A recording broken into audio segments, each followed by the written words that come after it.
주의. 이 프로그램에는 무분별한 스포일러가 포함되어 있으므로 청취에 주의하시기 바랍니다.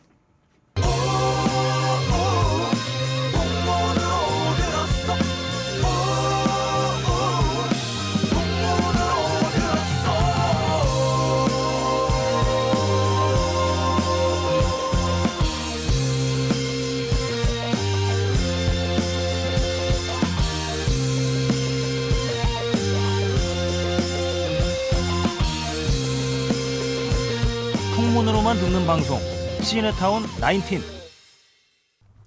안녕하세요. 풍문으로 듣는 방송, 간접 광고가 가능한 야매 방송, 월급쟁이들의 애환이 담긴 방송 시네타운 19 72회. 아, 드디어 69를 야, 뺐어. 이거 야, 점프가 죽이는데. 72회 시작하겠습니다. 자기 소개 들어주시죠. 네, 안녕하세요. 이신지 양을 흠모하는 이재익입니다. 안녕하세요. 이신지 양을 사랑하는 김창렬의 올드스쿨 김은종 PD입니다. 아우, 우리 신지 양 간만에 나는 승훈이가 이거 소포를 뜯으면서 김영모라고 김영모 과자점에서 만나는데 김영 하는데 그 순간 신지 씨구나. 우리 신지 씨가 왔구나. 느꼈어요, 저는. 우리 이신지 씨로 말씀드릴 것 같으면 잠깐 소개를 드리면 모르는 분도 계시니까 저희 시네타운이 지금 1년 반쯤 됐잖아요. 네. 작년 여름에 첫 번째 정모를 했어요. 바람산에서. 그때 오셨던 짧은 미니스커트와 호피무늬. 소피무늬 미니스커트와 몸에 딱 붙는 블라우스를 입고 오셨던 글래머러스한 여성 청취자입니다. 미모에. 근데 김영모 과자점을 참 사랑하는 분인데 그분이 이렇게 빵을 보내주셨어요. 아니 우리 몇 번 받았잖아. 김영모에서 그러니까. 몇 번 받았는데 이번에도 참 이렇게 또 깨알같이 이렇게 추석 선물을 보내주셨네요. 저 또 정말 감사한 분이 계신데 우리 오세원님 마셔봤죠? 맛있었어. 우리가 그 녹음을 하기 전에 그 맥주를 못 마신 상태에서 녹음을 했어요. 그 녹음이 끝나고 나서 우리가 다 맥주를 그렇죠, 맛을 봤잖아.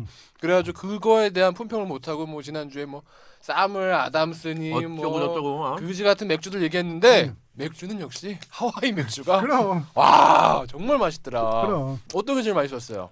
전 노란색. 나는 노란색인데 그 코코넛 들어갔던 약간 흑맥주 같은 게 있는데 고맥주는 어느 다른 데서도 맛볼 수 없는 굉장히 독특한 맛이 있더라고요. 그래서 전 정말 이번에 맛있게 먹었어요. 하와이 맥주 브랜드가 뭐죠 그게? 모르겠는데요. 브랜드 모르겠는데 하여튼 하와이 맥주 치시면 나올 텐데 우리 오세훈님한테 진심으로 감사드립니다. 이재익 PD 어땠어요 맥주? 못 먹어봤어. 왜? 몰라요. 아니 승재가 가져가라고 그렇게 뒀잖아. 박스째 열어놓고서. 가져가라고 그랬잖아요. 못 가져왔나 봐요. 조도 못 먹니? 아유 저 진짜. 하지만 안 주는 거 먹는다. 주는 건 안 먹어도 안 주는 건 먹는다. 사실 애가 삐뚤어졌어. 삐뚤어졌어. 그러니까. 한 명이야. 그리고 삐뚤어졌어. 술 거나 먹어야지. 어쨌든 이승훈과 저는 정말 맛있게 먹고 또 저희 동료들 몇 명 이렇게 가져가서 좀 먹었어요. 주변에 있는. 제가 그 우리 회사 배성재 아나운서한테 2병 줬거든요.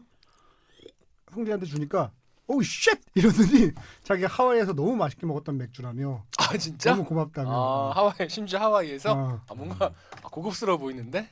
어쨌든 오세훈님께 진심으로 감사드립니다. 또 우리 청취자분들이 제발 그 먹으면서 방송하지 말라고 하신 분들이 많은데 정말 양해 말씀드리면 밥 먹을 시간이 없어요 진짜. 그러니까 먹방이라고 생각하시고 먹방도 하잖아요 먹방도. 정말 양해 말씀드리겠습니다. 지금 안 먹으면 먹을 수가 없어요. 아니 그냥 듣지 마시라고 그러면 그 부분 건너뛰고 너 너무 들으세요. 무서워 승훈아 왜 그래? 한 드럼 되지 뭘. 아잉 한번 해줘 아잉. 아와잉. 어떤 분 카페에다가 도대체 아와잉이 나온 회가 몇 회차예요? 이렇게 물어보시는 근데 분들 계시죠. 더 웃긴 분이 뭔지 알아? 너한테 이제 알려주는 분. 그러고 보면 드디어 우리 팬카페가 3,000명을 돌파했어요. 와우 축하. 야 이거 3,000명 그 290 몇 명 할 때 우리가 뭐 3,000명 돌파하면 뭐 드린다고 사실 했었어야 되는데 이미 지나갔잖아. 4,000명대 하자 4,000명대. 4,000명 될까? 사실 원하는 4,000명 되면 좋고 나는 제일 하고 싶은 건 6,969명. 그러니까 6969에 한번 기가 막히게 우리 남푸른군 아주 고생이 많습니다. 그러니까 아니 또 추석 때 전화가 왔어.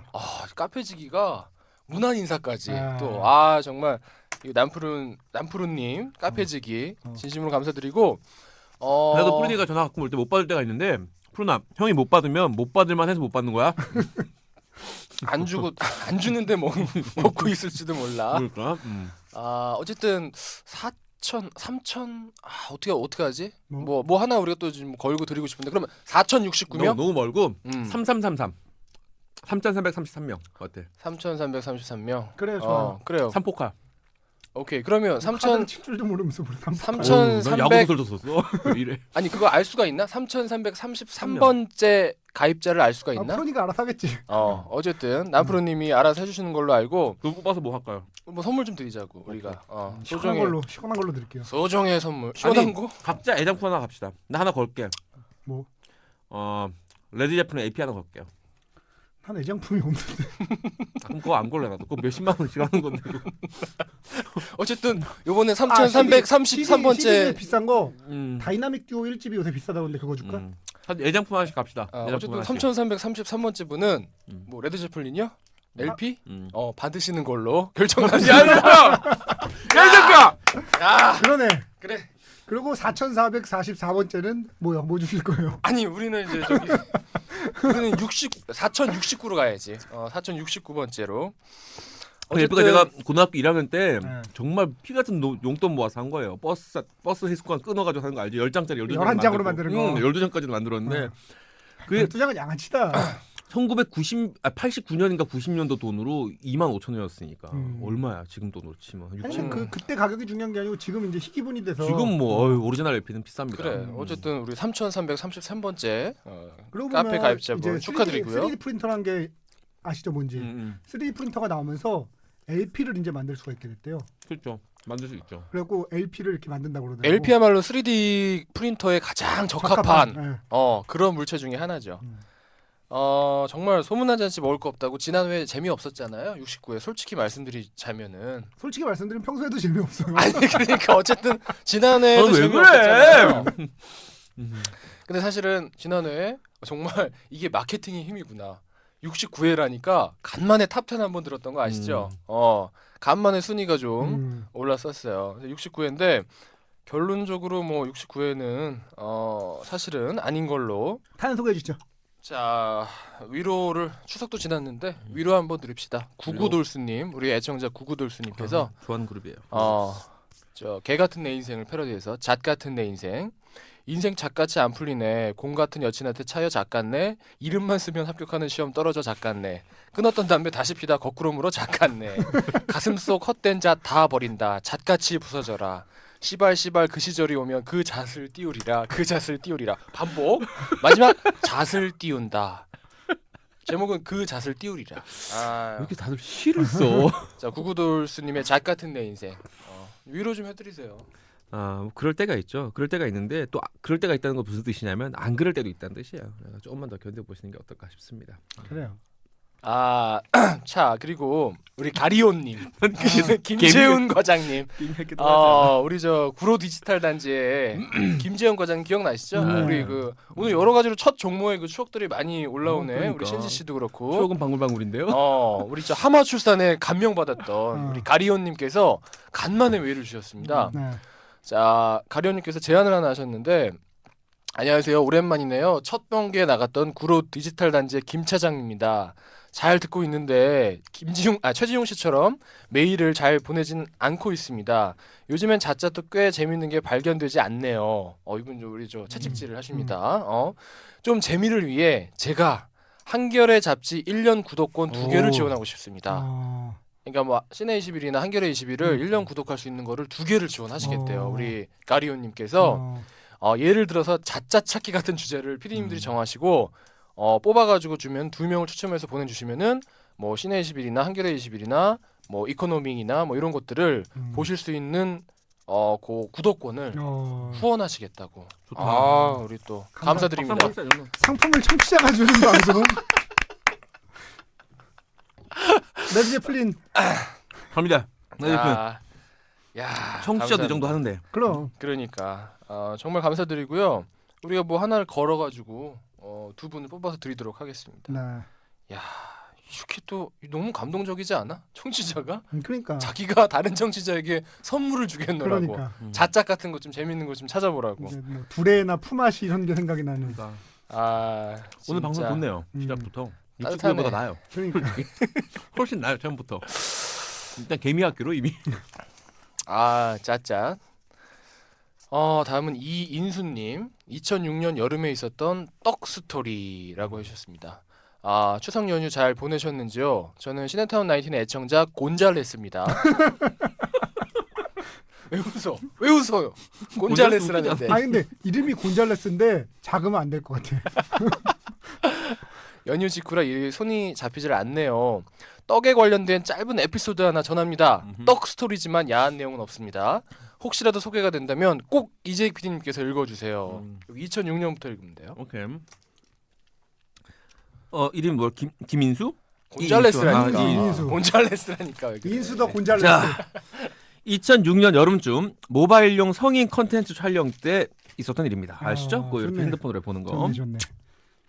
제 업무는 인터넷 사이트와 모바일 사이트 개발 관련된 일이었는데 촬영 중간중간 비하인드 컨셉의 화보로 사용할 스틸컷을 찍으러 지원을 갔습니다. 촬영 때 직원들 돌아가며 카메라 들고 나가서 몇 장이라도 더 찍어서 컨텐츠 확보를 했어야 되거든요.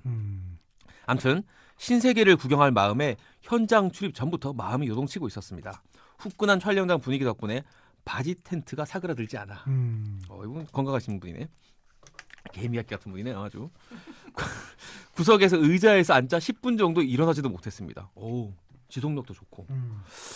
잠깐 촬영이 멈춘 동안 의상도 바꾸고 하더군요. 그때 비하인드 컷을 성실하게 찍으며 스태프들끼리 인사도 하고 농담도 하고 분위기 좋았습니다.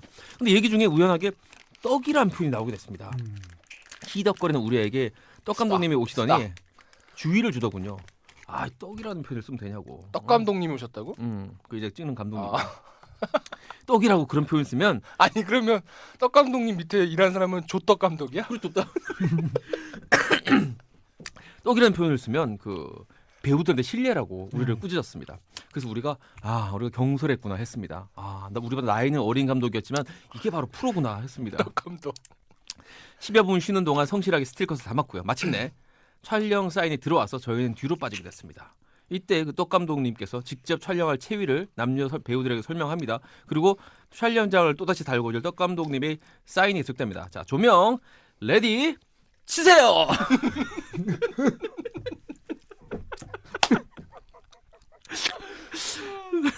네, 속으로 떡 감독 씨발로 어린 새끼가 어디서 지적질이야. 너나 잘해. 라고 했습니다. 끝. 여기는 치세요군요. 좋네요. 자, 치세요.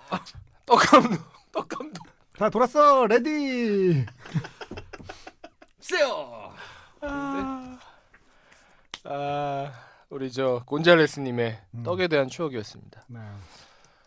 저희가 그 부산 국제영화제 기간에 내려가서 토 콘서트를 자그마하게 합니다. 그래서 토요일 날 혹시나 부산 국제영화제 놀러 오시거나 아니면 부산에 사시는 아니면 근교에 사시는 애청자 분이시라면은 한번 같이 놀러 오셔가지고 저희랑 오프라인에서 한번 이렇게 만날 수 있는 기회가 있으면 좋겠습니다. 토요일 밤에 그 해변대 해운대나 해변대? 해변대?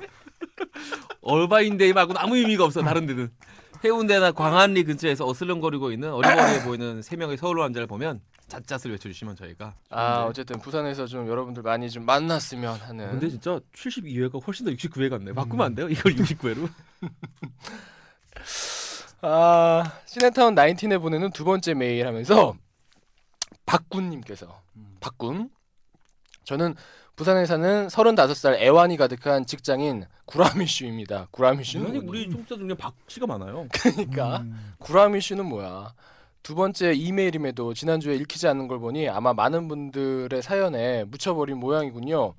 원래 방송을 제가 본 영화 위주로 골라 듣다가 어느 순간부터 1회부터 정주행하면서 듣고 있네요. 감사합니다. 하면서 부산 콘서트에 참여하시겠다고 이렇게 또 남겨주셨네요. 감사합니다. 부산에서 뵐게요. 구라미슈님.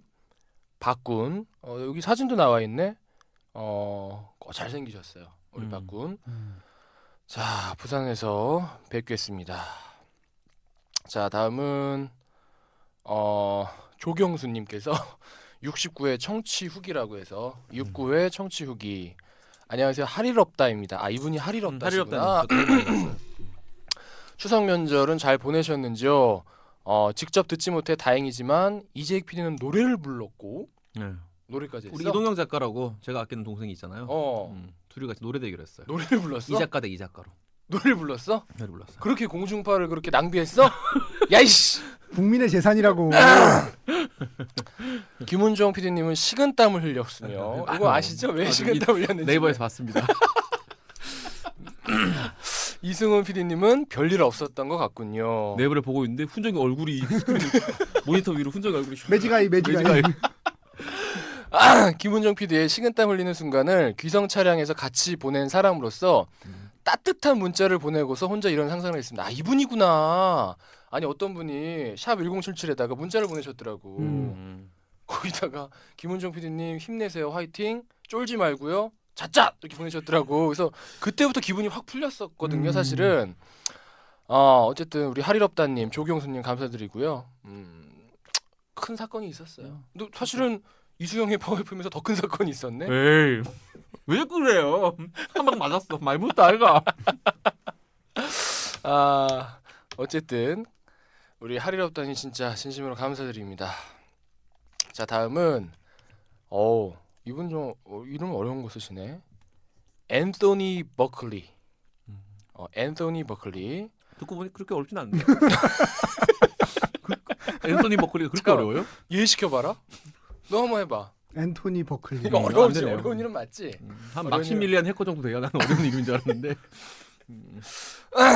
안녕하세요. 69와는 한참 떨어진 79년생 자질을 갖춘 사람입니다. 자질을 갖춘 사람. 많은 분들이 그러와도 저도 방송에 사연이라는 걸 처음 써보네요.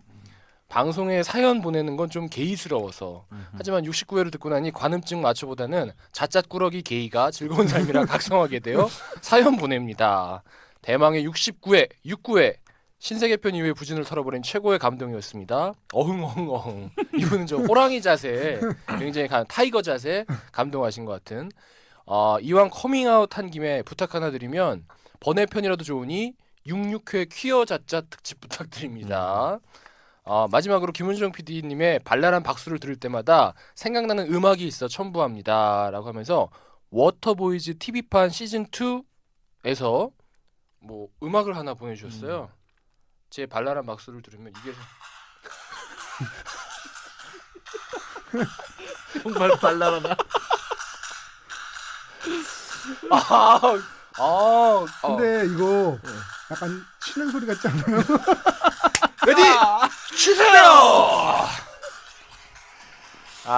어쨌든 감사드립니다. 그쵸? 정말 듣고 보니 그러네. 그러네. 우리 앤서니 버클리님께서 여러 가지 중의적인 표현으로 이렇게 또 좋은 음악 선곡해 주셔서 감사드리고요. 근데 이 정도 속도로 치려면 굉장히 무리가 갑니다. 착착 어려워요. 이 정도 속도로 포징시키기는 어렵습니다. 어쨌든 앞으로 제 벨소리는 요걸로. 요 소리가 어디서 사무실에서 들리면 제 벨소리인 줄 네, 김정 알아주세요. PD 박수가 유난히 경쾌한 건 사실이에요. 어쨌든 손바닥이 커서 그런가? 모르겠어. 들을 때마다 그러네. 진심 감사드리고요. 자, 다음은 투 빅 파이어볼님. 이분도 뭐 카페에서 뭐 활발하게 활약하시는 많이 뵙는 분이죠. 분이에요. 자, 제목 이태백 가임 신청합니다. 이태백 아시죠? 기억나시죠? 음. 이제라도 다시 태어난다면 백윤식으로 태어나고 싶은 사람들의 모임 이태백. 내가 알기로는 요거는 일주일 만에 3,000명이 넘었다는 얘기가 넘었죠. 있어 지금. 일주일이 뭐야? 3,000명이 뭐야? 3,000만 명은 몰라도. 가입 신청서는 어디서 받을 수 있나요? 가입비는 있나요? 회비는 얼마인가요? 꿈은 크게 가져야 하나 봐요. 존경합니다, 백 선생님.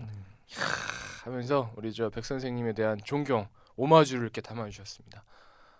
저는 백 선생님이 앉으셨던 자리에서 음식을 먹고 왔어요. 제가 예전에 알던 분 중에 한 분이 그 나이 차이가 이제 20살이 넘게 나는 그런 형님이 계셨어요. 네. 그 여자친구가. 그래서 네. 술자리 물어봤어요. 형 그렇게 20몇 살 어린 여자친구를 만나려면 어떻게 해야 돼요? 그러니까 그 형 하는 말이 걸작이에요. 한 30 좀 나이가 차이를 나려면 일단 네가 쉬는 데야 돼.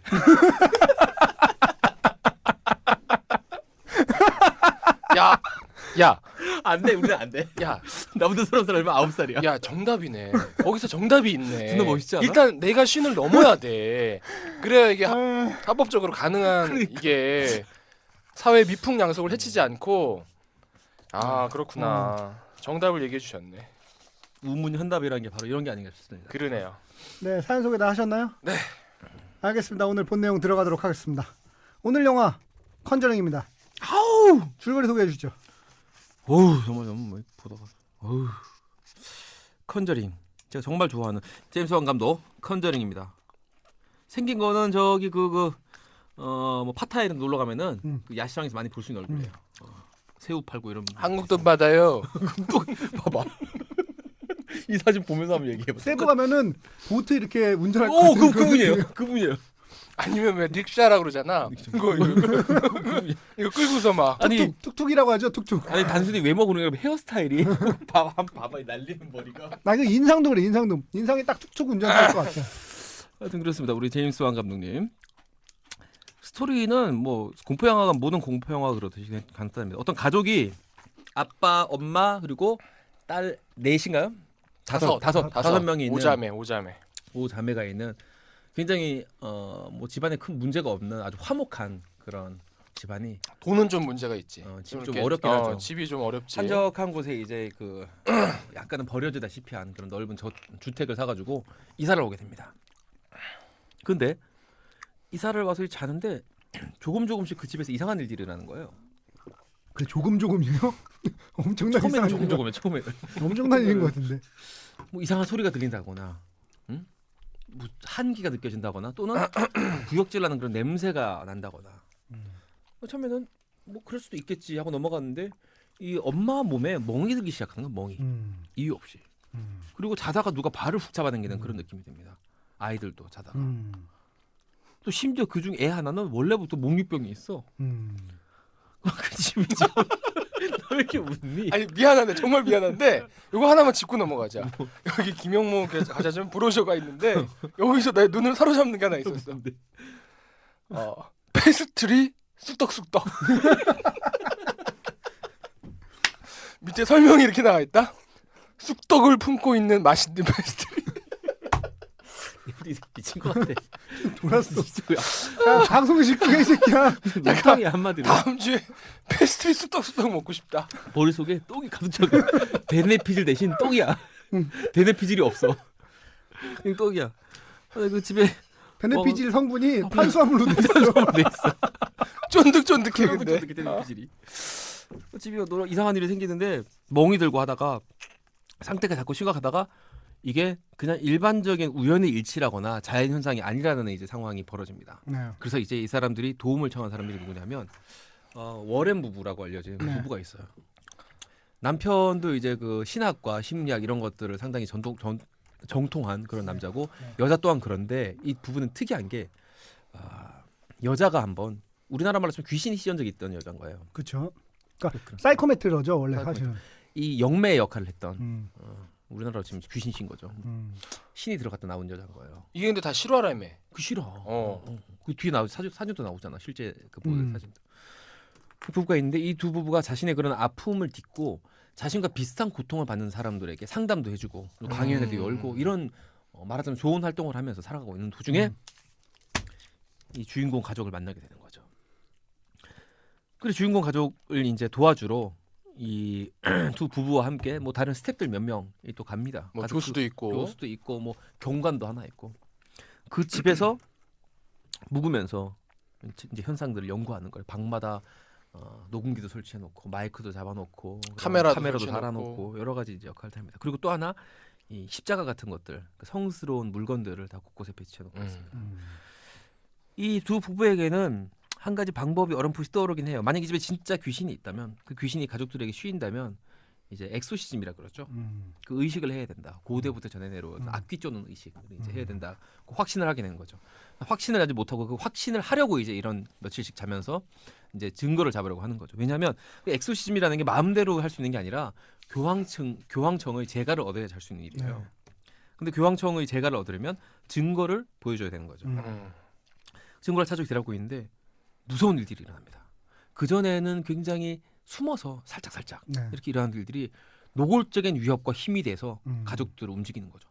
애를 막 밀치기도 하고 날아다니기도 하고 막 실제로 모습이 보이기도 하고 사람들 눈에 귀신의 모습들, 죽은 사람들의 모습들. 그리고 그 집에 그 지하실이 있는데 이 워렌 부부 중에 그 귀신이 한번 씌워본 적이 있는 워렌 부인이 지하실에 내려가서 알아냅니다. 여기서 아주 끔찍한 일이 있었다고.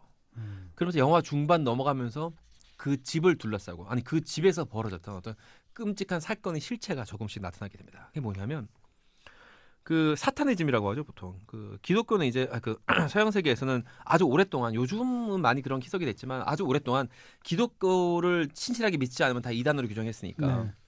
근데 그 중에서도 안티크라이스트 이 신에게 정면으로 도전하는 그런 적그리스도를 개념을 믿는 사람들 가지고 사타니스트라고 했거든요. 사타니즘이 있는 거죠. 그 사타니스트가 이 집에 살았던 거예요. 그 여자가. 근데 그게 꽤 오래 전이에요. 1800 후반대였나? 뭐 그때쯤이었던 걸 기억하는데 아주 오래 전인데 100 몇십 년 전인 거죠. 그 여자가 그 집에서 자기가 낳은 지 일주일밖에 안 되는 아이를 자기 거 애를 그 악마에게 제물로 바치려고 했던 네네.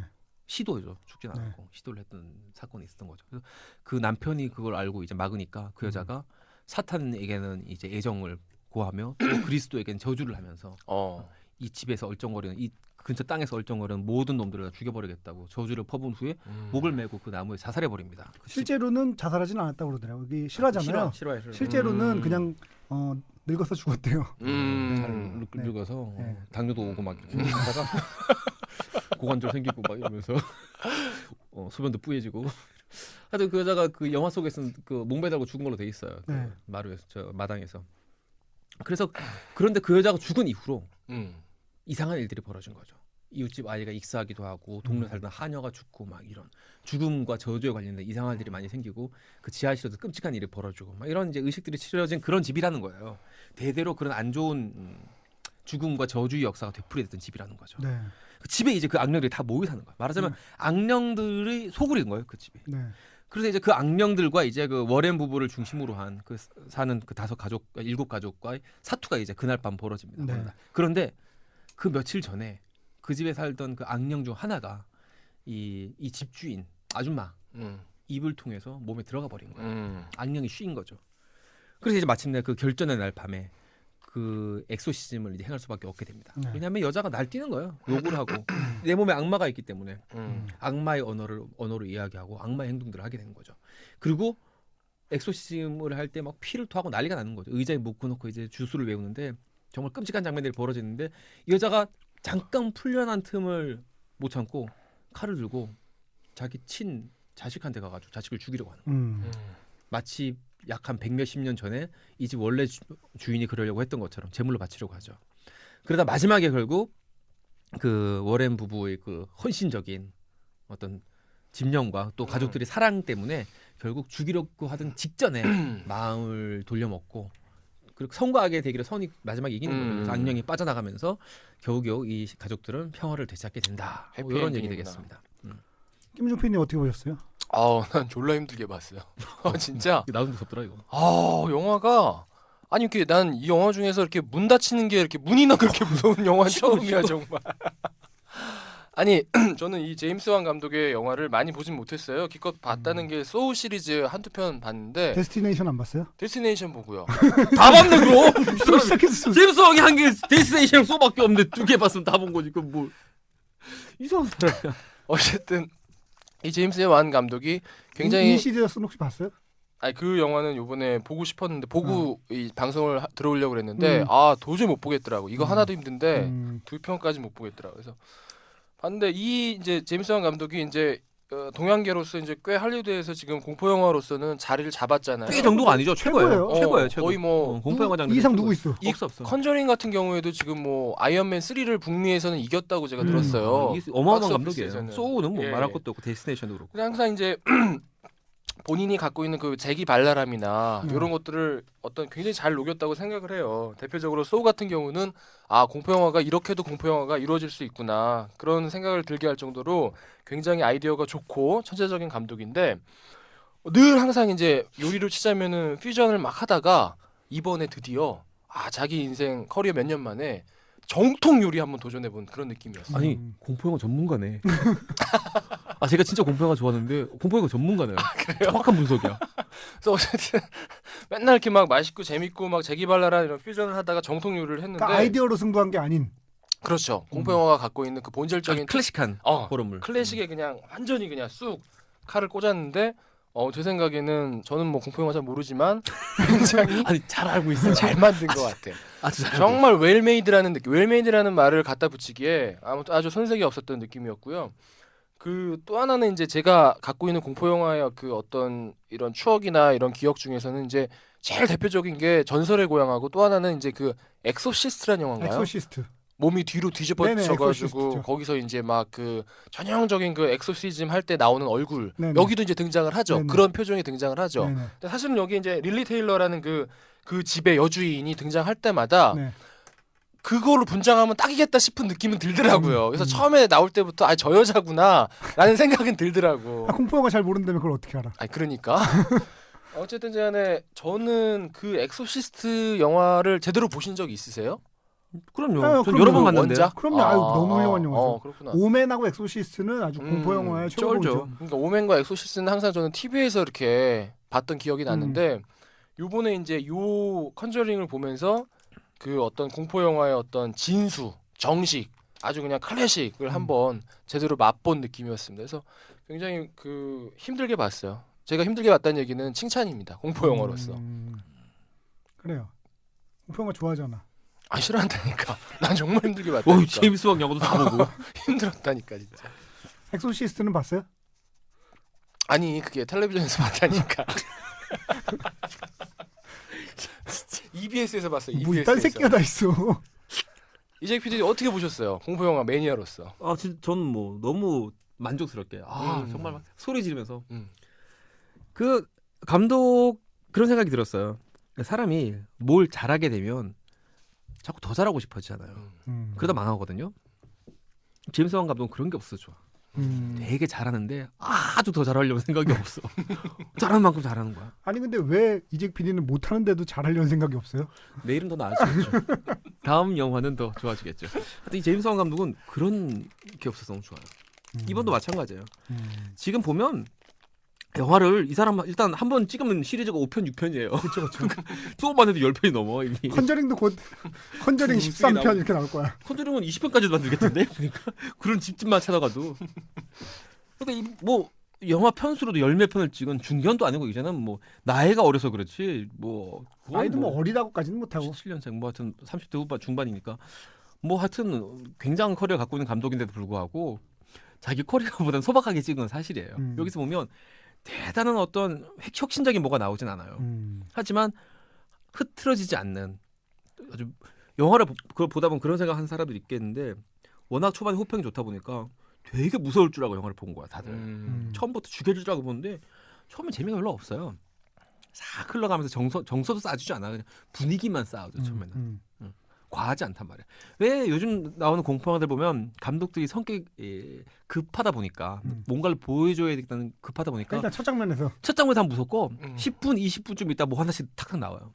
근데 지난번 우리가 그 관상 얘기할 때 너무 앞에서부터 울어제끼니까 뒷분에 울음이 안 나온다는 얘기를 하잖아요. 꼭 참았다 마지막에 울려야 되는데 이 감독이 그걸 아는 거지. 초반에 30분 동안 별로 무섭지도 않아. 그래서 에이 뭐 컨저링 별로네 존나 무섭다 그러는데 보다 보면 오쉣 하는 거죠. 점점 잘 아는 것 같고 그래서 본인이 딱 잘할 수 있는 만큼만 잘한 작품이다 이런 생각을 했어요.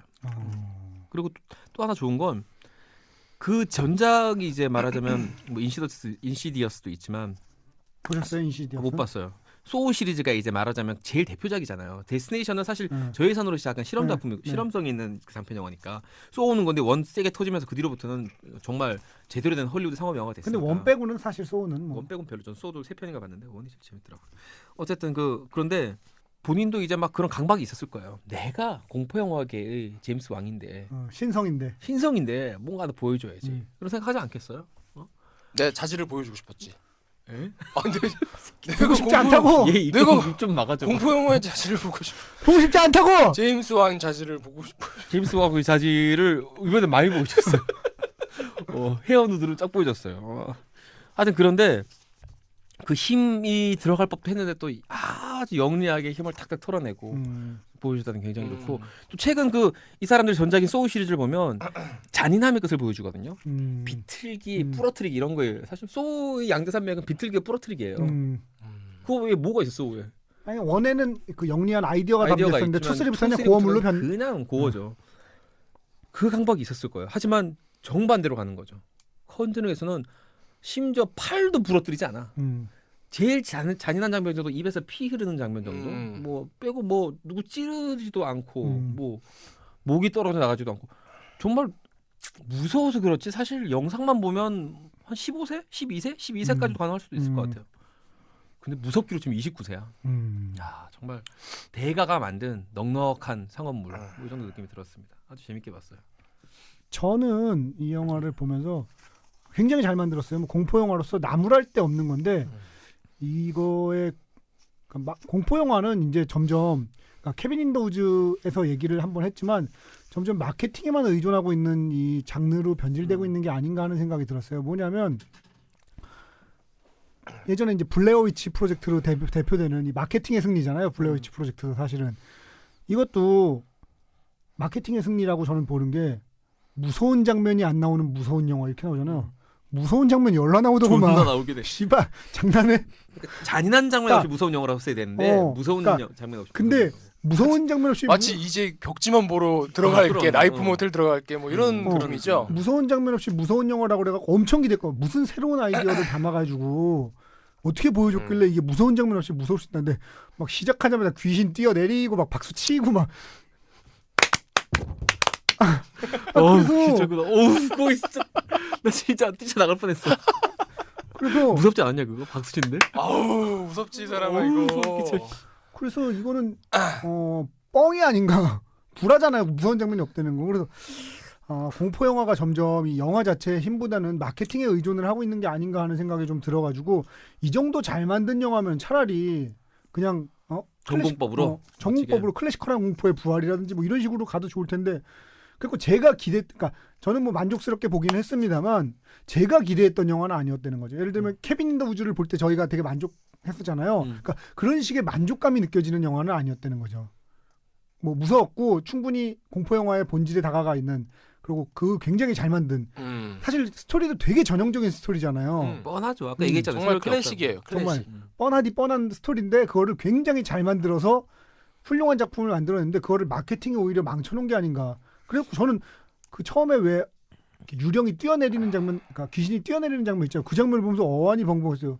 아니 귀신이 안 나올 것 같은 영화더니 귀신 열나 나오는구만. 그러니까 저는 약간 그 귀신 나오기 전까지 알 포인트 이런 걸 기대했거든요. 알 포인트가 사실은 무서운 장면이 안 나오는데 무서운 영화잖아요. 그러니까 그런 걸 기대했는데 그런 게 아니었다는 거죠. 그게 좀 저는 되게 실망스러웠고 느낀 거 중에 이제 장난감이 그렇게 더럽게 기분 나쁘게 생겼는데 그거 갖고 놀고 싶은가? 진짜. 그러니까 그 실제 장난감 보셨어요 혹시 사진? 실제 장난감은 되게 귀엽게 생겼어요. 갖고 놀고 싶게 생겼어. 근데 그런 식의 그거가 더 오히려 느낌이 있을 수가 있는데 여긴 처음부터 기분 나. 아니 그런 장난감을 누가 갖고 놀고 싶어요 도대체. 보기만 해도 장난감이 너무 기분 나빠요. 근데 저는 그리고 이 영화를 보면서 또 느껴진 게 그 어린 시절의 그런 이 놀이동산 같은 느낌이 들었어요. 뭐냐면 이게 이제 그 공포 영화 분류로 보자면은 귀신 들린 집과 엑소시즘물의 합친 영화잖아요. 그 귀신 들린 집이란 건 사실 우리가 어렸을 때 놀이동산을 가면 한 번씩 들려보게 되는 귀신의 집. 귀신의 집, 귀신의 집. 예, 그런 류의 무언가잖아요. 그 예전에 실제로 그렇게 무섭진 않았습니다만 서울랜드가 처음 생겼을 때 되게 획기적인 귀신의 집이었잖아요. 그거 혹시 가보셨어요? 서울랜드 처음 생겼을 때 귀신의 집이 어땠냐면 그 전까지 우리나라에 없던 구조였어요. 맨 처음에 딱 가면은 엘리베이터를 타요. 그럼 엘리베이터를 타면 엘리베이터에서 화면이 나와. 어쩌고 저쩌고 뭐 환영합니다. 어쩌고. 그래 저승사자가 나와서 여기에 오신 여러분을 환영합니다. 뭐 이런 멘트가 나왔던 것 같아. 그게 우리나라에 그 전까지는 없던 귀신의 집이었잖아요. 미국에서 들어온 거예요. 물론 그렇죠. 그래서 그런 식의 어린 시절에 그런 귀신의 집에 들어가게 하는 그런 느낌의 향수가 이 영화를 보면서 좀 불러일으켜져가지고 좋았어요. 그리고 그 영화 관련돼서 몇 가지 이제 뭐 말씀드리면 그 설명하는 장면 있죠. 왜 그 저 워렌 부부가 이렇게 설명하는 어디 뭐 강당 대학교 같은 데 가서 이렇게 거기 강의하는 보면 장면. 맨 앞줄에 앉아 있었던 나이든 여자분이 로레인 워렌이라고 그러더라고요. 실제 로레인 워렌이고 이 시나리오 작업에도 이 로레인 워렌하고 그다음에 큰딸 있죠. 큰딸이 굉장히 많이 참여를 했다고 그러더라고요. 그래갖고 그런 것들이 있고 뭐 하여튼 그래서 어쨌든 기본적으로 재밌게 봤는데 관련돼서 여러 가지 영화들이 많이 생각난 것 같아요. 예를 들면 그러니까 마케팅의 승리인 영화 자체는 진짜 별볼없는데 마케팅으로만 순전히 일어선 블레어 위치 프로젝트 같은 경우 생각이 굉장히 많이 났고요. 또 그게 있어요. 그 워렌 부인 거 까먹었다. 나중에 얘기하자. 자꾸 까먹어. 늙어. 끝났어. 나. 마흔이야 이제. 네. 점점 탄수화물이 곧 마흔이야. 하여튼 그래서 굉장히 재밌게 본 영화가 아니었나 그런 생각이 들었어요. 이런 영화하고 비교할 만한 영화가 뭐 있죠? 뭐 아까 얘기한 오맨이나 엑소시스트, 특히 엑소시스트는 뭐 네. 꼭 봐야죠. 이 영화 볼래. 근데 엑소시스트가 진짜 무섭지 않아요? 엑소시스트 너무 무섭지. 심해. 나는 그 시리즈 엑소시스트도 그렇고 오맨도 그렇고 막 1, 2, 3도 있고 막 뭐 감독판이고 되게 판이 많잖아요. 다 본 것 같은데. 그러고 아까 하려고 했던 얘기 기억났다. 그 왜 영화 맨 나중에 보면은 부인이 저 교황청인가 어디다 전화 와서 상의하자고 뭐 이런 얘기 나오잖아요. 그게 아마 제 생각엔 이제 2편으로 이어지는 그 고리가 될 것 같은데 그럴 수 있죠. 그 사건이 뭐냐면 아미티빌 아시죠? 아미티빌. 미국에서 가장 유명한 네, 가장 유명한. 그 공포영화도 귀신들 여러 집. 집 여러 개 만들어졌잖아요. 그거에 대한 통화였다고 그러더라고요. 음. 아미티빌에 대한 얘기라고 그러더라고요. 아마 2편은 아미티빌이 되지 않을까. 이들은 2편 거의 100% 나오잖아요. 왜냐하면 제작비 대비 너무 큰 수익이 아유, 오니까. 2,500% 나오죠. 이걸 2편으로 안 만들면 안 돼요. 아니 어떻게 북미에서 아이언맨 3를 이겼지? 아니, 근데 제작비는 뭐 한 제작비가- 1000분의 1, 10,000분의 1밖에 안 제작비가 됐는데. 2,500만 불이에요. 제작비가 2,500만 불이면 설국열차보다 돈이 덜 들어간 거거든. 근데 3억 불을 넘기고 있으니까 뭐 이건 게임 끝난 거지. 와우. 진짜 이렇게도 흥행이 나는구나. 너무 멋있지. 하여튼 그 엑소시스트 그러니까 헷갈리는데 엑소시스트는 오맨이 아니면 딴 영화였나 그런 장면 기억나요? 어떤 꼬마애가 이제 귀신이 들렸는데 귀신이 들리니까 이제 안 보이는 것들을 보게 되잖아요. 네네. 아빠 친구들이 이제 그 집에 놀러 와요. 네. 아빠 직업들이 여러 가지가 있는데 꼬마는 아빠 친구들 직업을 알 수는 없죠. 네네. 막 어떤 막 이제 근데 갑자기 꼬마가 갑자기 귀신이 휙 나와가지고 악담을 하는 거야 아빠 친구들한테. 근데 그 아빠 친구들 중에 우주 비행사가 있었던 거예요. 네. 그 아빠 친구 중에 우주 비행사 보고 꼬마가 갑자기 그래요. 이 씨발로만 넌 우주에서 돼질 거야. 코미디예요? 아니 근데 이게 어디서 나온 건지 모르겠네. 저도 모르겠는데. 본것 같은데 어. 갑자기 그 장면이 생각나서. 그 영화를 보면은 여기서 사실 되게 중요한 그러니까 이게 사실은 공포 영화인데 공포 영화 중에서도 특히 저는 북미에서 이제 인기를 끌었던 이유가 그 미국인들의 공포를 자극했다고 보거든요. 미국인들이 가장 가지는 공포는 가족의 해체잖아요. 그러니까 그 아메리칸 뷰티의 이래로 영화에서 가족의 해체, 그러니까 가족이 해체되고 말하자면 가족이 내 편이 아니게 되는 게 가장 미국인들에겐 공포인 것 같은데 이 영화도 사실은 가족의 해체와 관련된 영화잖아요.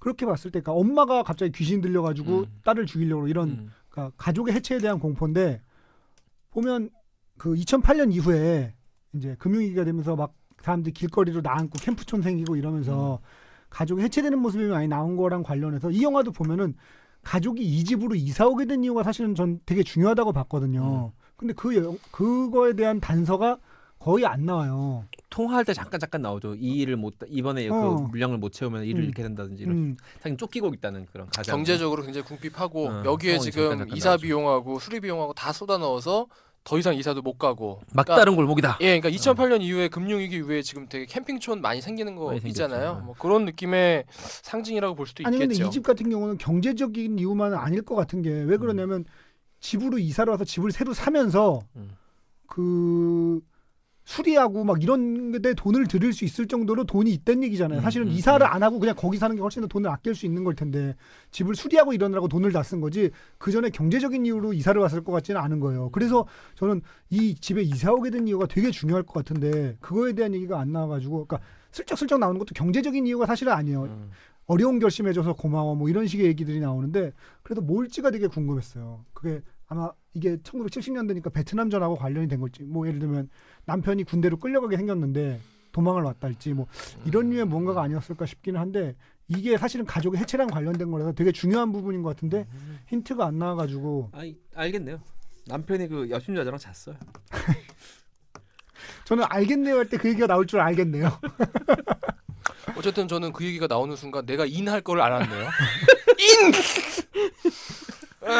그래서 그런 거 와이프한테 힘든 결정해줘서 고마워. 야, 증거가 있어. 이사한 그 첫날 밤에 남편한테 피곤하냐고. 그렇지. 오늘 밤 이사를 기념해야 되지 않겠냐고. That's right. 콜. 이렇게 또 이유가 설명이 중간자 한번 같이 가고. 영화의 아니, 전사가 이렇게 또 해결이 아니죠. 되네요. 저는 이쯤에서 반대로 들어가고 싶습니다. 반대. 여자가 바람을 핀 것 같아요. 이렇게 봐야죠. 왜냐하면 남자가 여자랑 헤어지질 못해서 원래는 바람 피면 이제 헤어져야 되는데 헤어지질 못해서 그러면 저 남자가 없는 곳으로 이사를 가자. 그래서 여자가 어려운 결정해줘서 고마워. 그동안은 잠자리 안 갔다가 잠자리 갔기로 한 거야. 야 듣고 보니 이것도 일리가 있네. 나는 그럼 정반함의 논리로 이렇게 갑니다. 남편은 옆 남자랑 바람이 났고 여자도 남자가 있었던 거예요.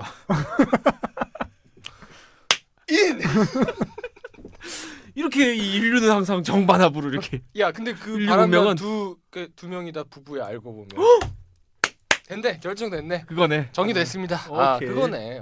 그러니까 이사를 다시 갈 수 없다는 얘기가 그래. 그 사람들을 다시 만날 거야. 그래. 그러니까. 그러니까 스와핑 하다가 정리하고 정리하고 이제 로드 아일랜드로 아름다운 곳으로 가서 모든 행복하게 얘기를 살자. 이 영화가 지금 다들 무섭다고 난리인데 그렇게 그러니까 다른 공포 영화에 비해서 이 영화가 특히 무서운 이유는 뭘까요? 나는 그 진정성이 있다고 봤어요. 그러니까 절실해 보였어.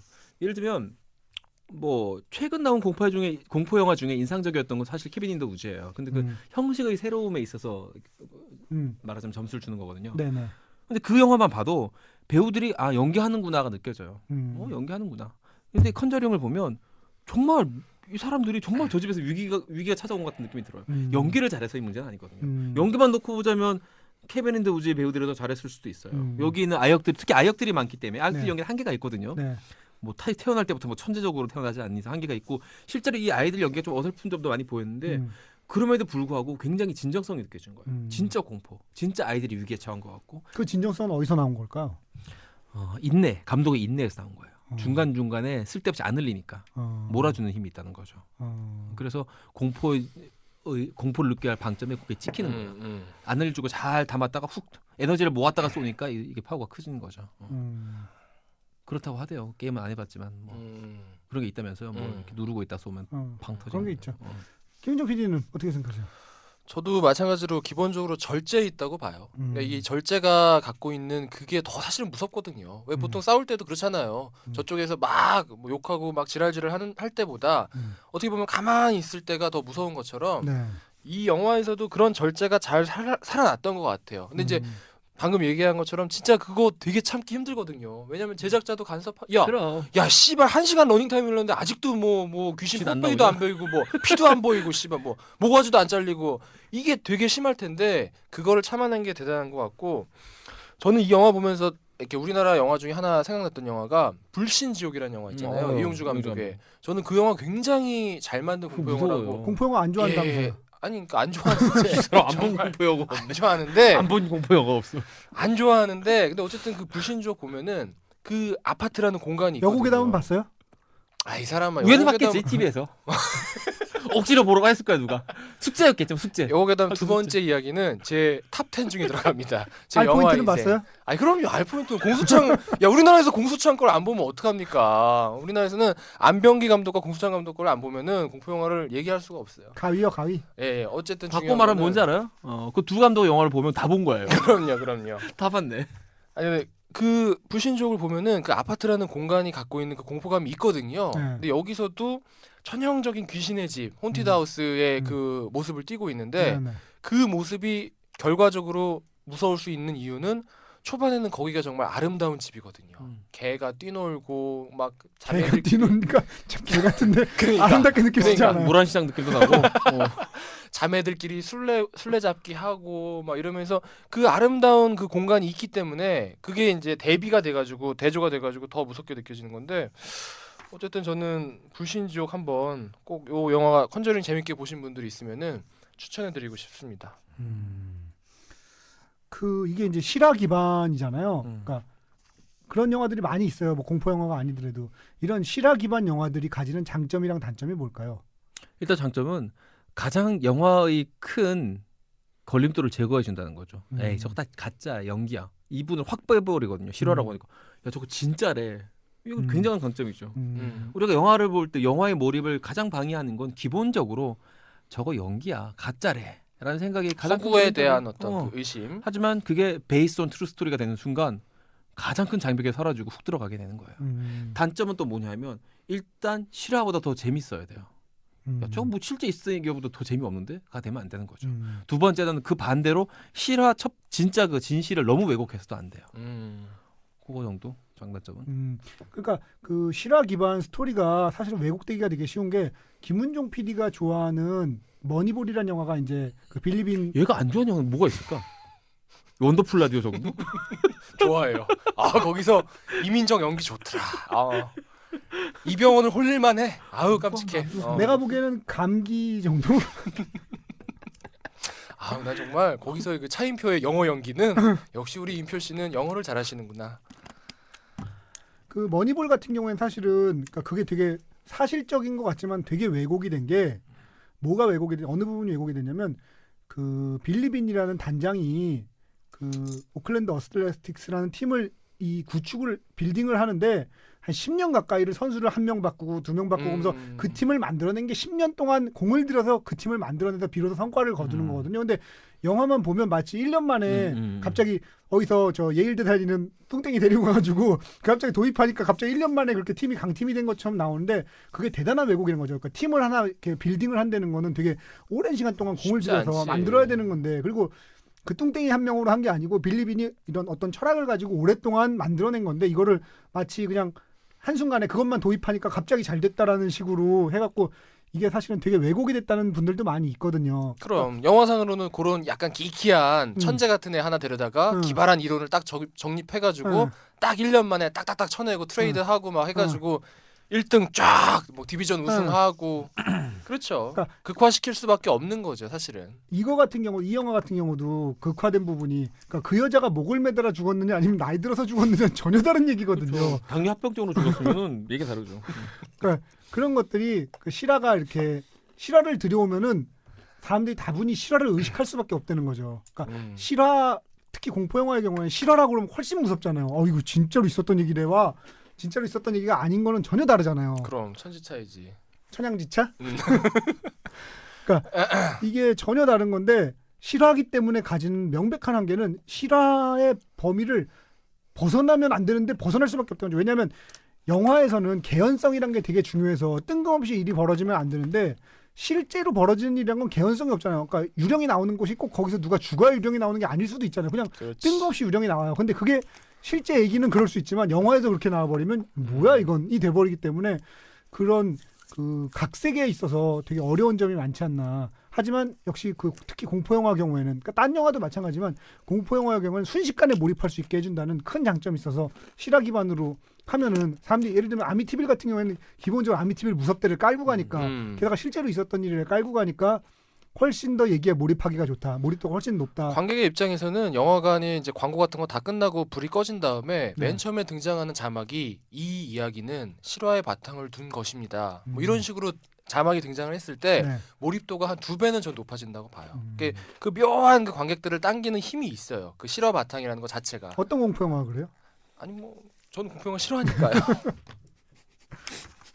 진짜 그 공포 영화가 두 가지로 갈래가 약간 갈리는, 그러니까 여러 가지로 갈래가 갈리지만 그 두 가지로 크게 갈리는 것 중에 하나가 그건 것 같아요. 아이디어로 승부하는 공포 영화냐 아니면 이렇게 그 컨저링처럼 니마이 정통으로 승부하는 공포 영화냐인데 제임스 wan 감독은 이전까지는 약간 아이디어로 승부하는 감독이어서 얘는 아이디어 떨어지면 뭐 할까라는 의구심을 품었던 사람들이 많은 건 사실인데 컨저링을 보여줌으로써 얘는 공포 영화는 둘 다 잘할 수 있다는 걸 보여준 게 아닌가. 내공도 있구나. 좀이 아니라 그 전에는 정말 아이디어 맨이었죠 사실. 어. 설정이 그쵸, 거의 전부인 그쵸. 영화잖아요. 물론 다른 것도 잘 찍었기 때문에 그 설정이 돋보이겠긴 하지만 그 인시디어스 같은 경우에는 뭐 그 영화는 못 봤어요. 흥행은 웬만큼 한 걸로 알고 있는데 영화가 사실은 되게 특이하거든요. 뭐냐면 말하자면 이 공간으로 넘어가는 영화 한 후반 절정 부분으로 치달으면서 이 공간으로 넘어가요. 그러니까 여기 현실 세계가 아니고 딴 공간으로 넘어가는데 그때부터 안 무서워지거든요. 그러니까 사실은 그때부터가 무서워져야 되는 건데 여기서 유령 나오고 막 집에서 막 이러다가 그러니까 그 우리 저 그거 뭐죠? 예전에 알고 보니 유령이었다. 니콜 키드만 나오던 영화. 식스센스. 디아더스. 아. 식스센스는 뭐야?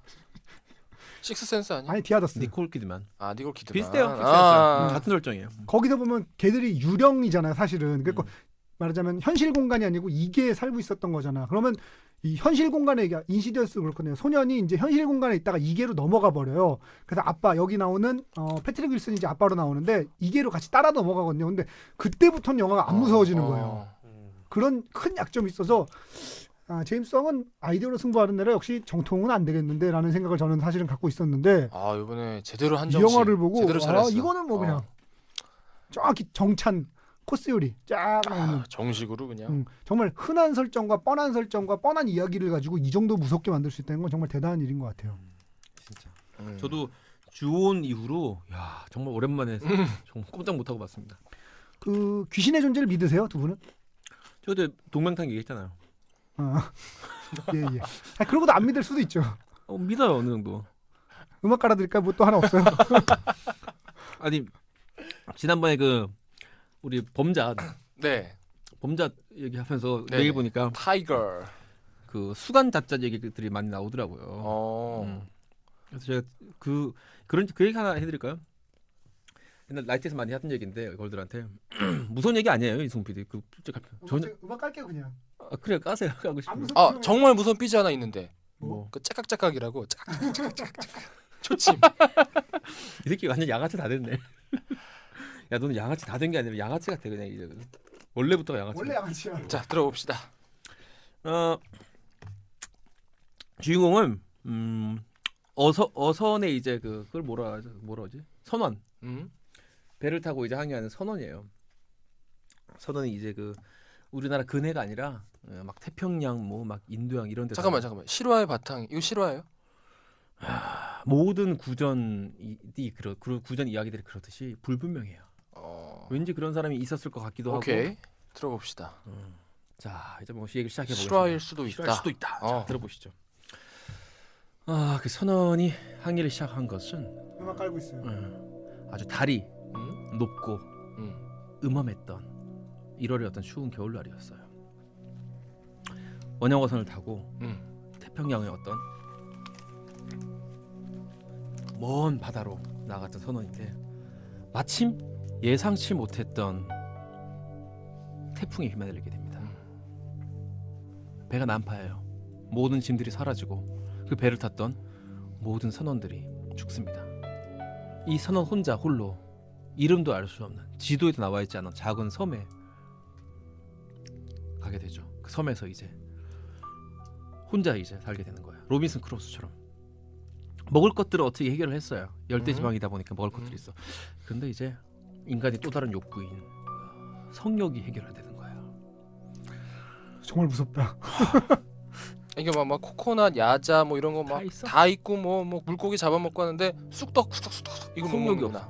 근데 그래서 이제 혹시 사람이 있을까 하고 섬을 사티 뒤지는 도중에 작고 예쁜 당나귀를 한 마리 발견하게 됩니다. 그래서 그 선원이 작고 예쁜 당나귀한테 나가서 당나귀 엉덩이를 잡고 이제 합니다. 치세요. 이제 합니다. 근데 이게 당나귀 힘이 좋잖아요. 그래서 안 들어가는 거야. 안 들어가고 계속 빗나가는 거야. 근데 선생님이 매일매일 그 당나귀를 쫓는 사투를 벌이는 게 일상이 됐어요. 근데 얘 보통 일주일 만에 잡혀야 되잖아요. 끝까지 안 잡혀서 몇 년을 그렇게 매일 쫓아다니고 당나귀. 그 와중에 어느 달이 높고 음험하던 어떤 또 추운 겨울날 또 다른 태풍이 치고 또 다른 난파선에서 또 다른 당나귀가 아니 이상 내러티브 기본이 없네 너는. 선원이 떠밀려옵니다. 근데 그 선원은 마치 우리 정서임 작가처럼 향기가 좋고 피부가 하얀 여자 선원이었던 거예요. 당나귀가 훨씬 내러티브가 좋은 거 에이! 같은데. 내가 봐 왜 성질이 이렇게 급하니까 자꾸 앞에 세는 거야. 그래서 그 원래 그 남자 선원이 여자 선원에 다가갑니다. 여자 선원은 겁을 먹어요.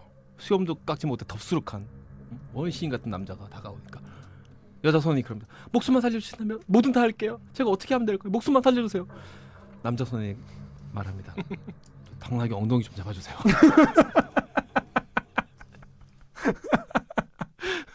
끝이에요. 김훈 대표님 귀신의 존재를 믿으세요? 낚였어. 귀신의 존재를 믿으세요? 아니 난 자꾸 나라에만 부시고가 생각이 나가지고. 나라에만 부시고. 나라에만 부시고. 백구인가 이름 뭐지? 백구 맞나? 백구? 어떤 거기도 개가 한 마리 등장하는데 한 명이래. 백구. 근데 나라에만 부시고는 정말 명작인 것 같아. 아우, 인간의 모든 욕구와 인간의 모든 어떤 그 삶의 어떤 그 적나라한 단면이 그 우리 대학교 2학년 때인가? 어릴 때죠, 그렇죠?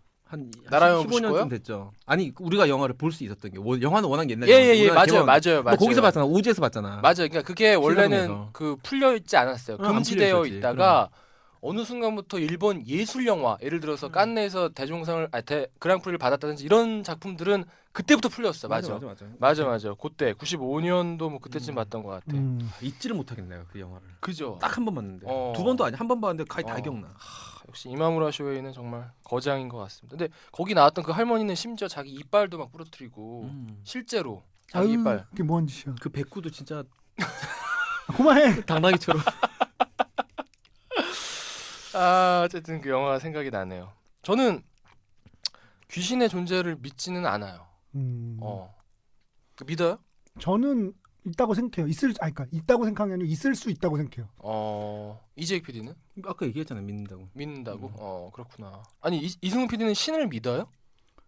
저는 약간 재수 없는 입장인데 불가지론자예요.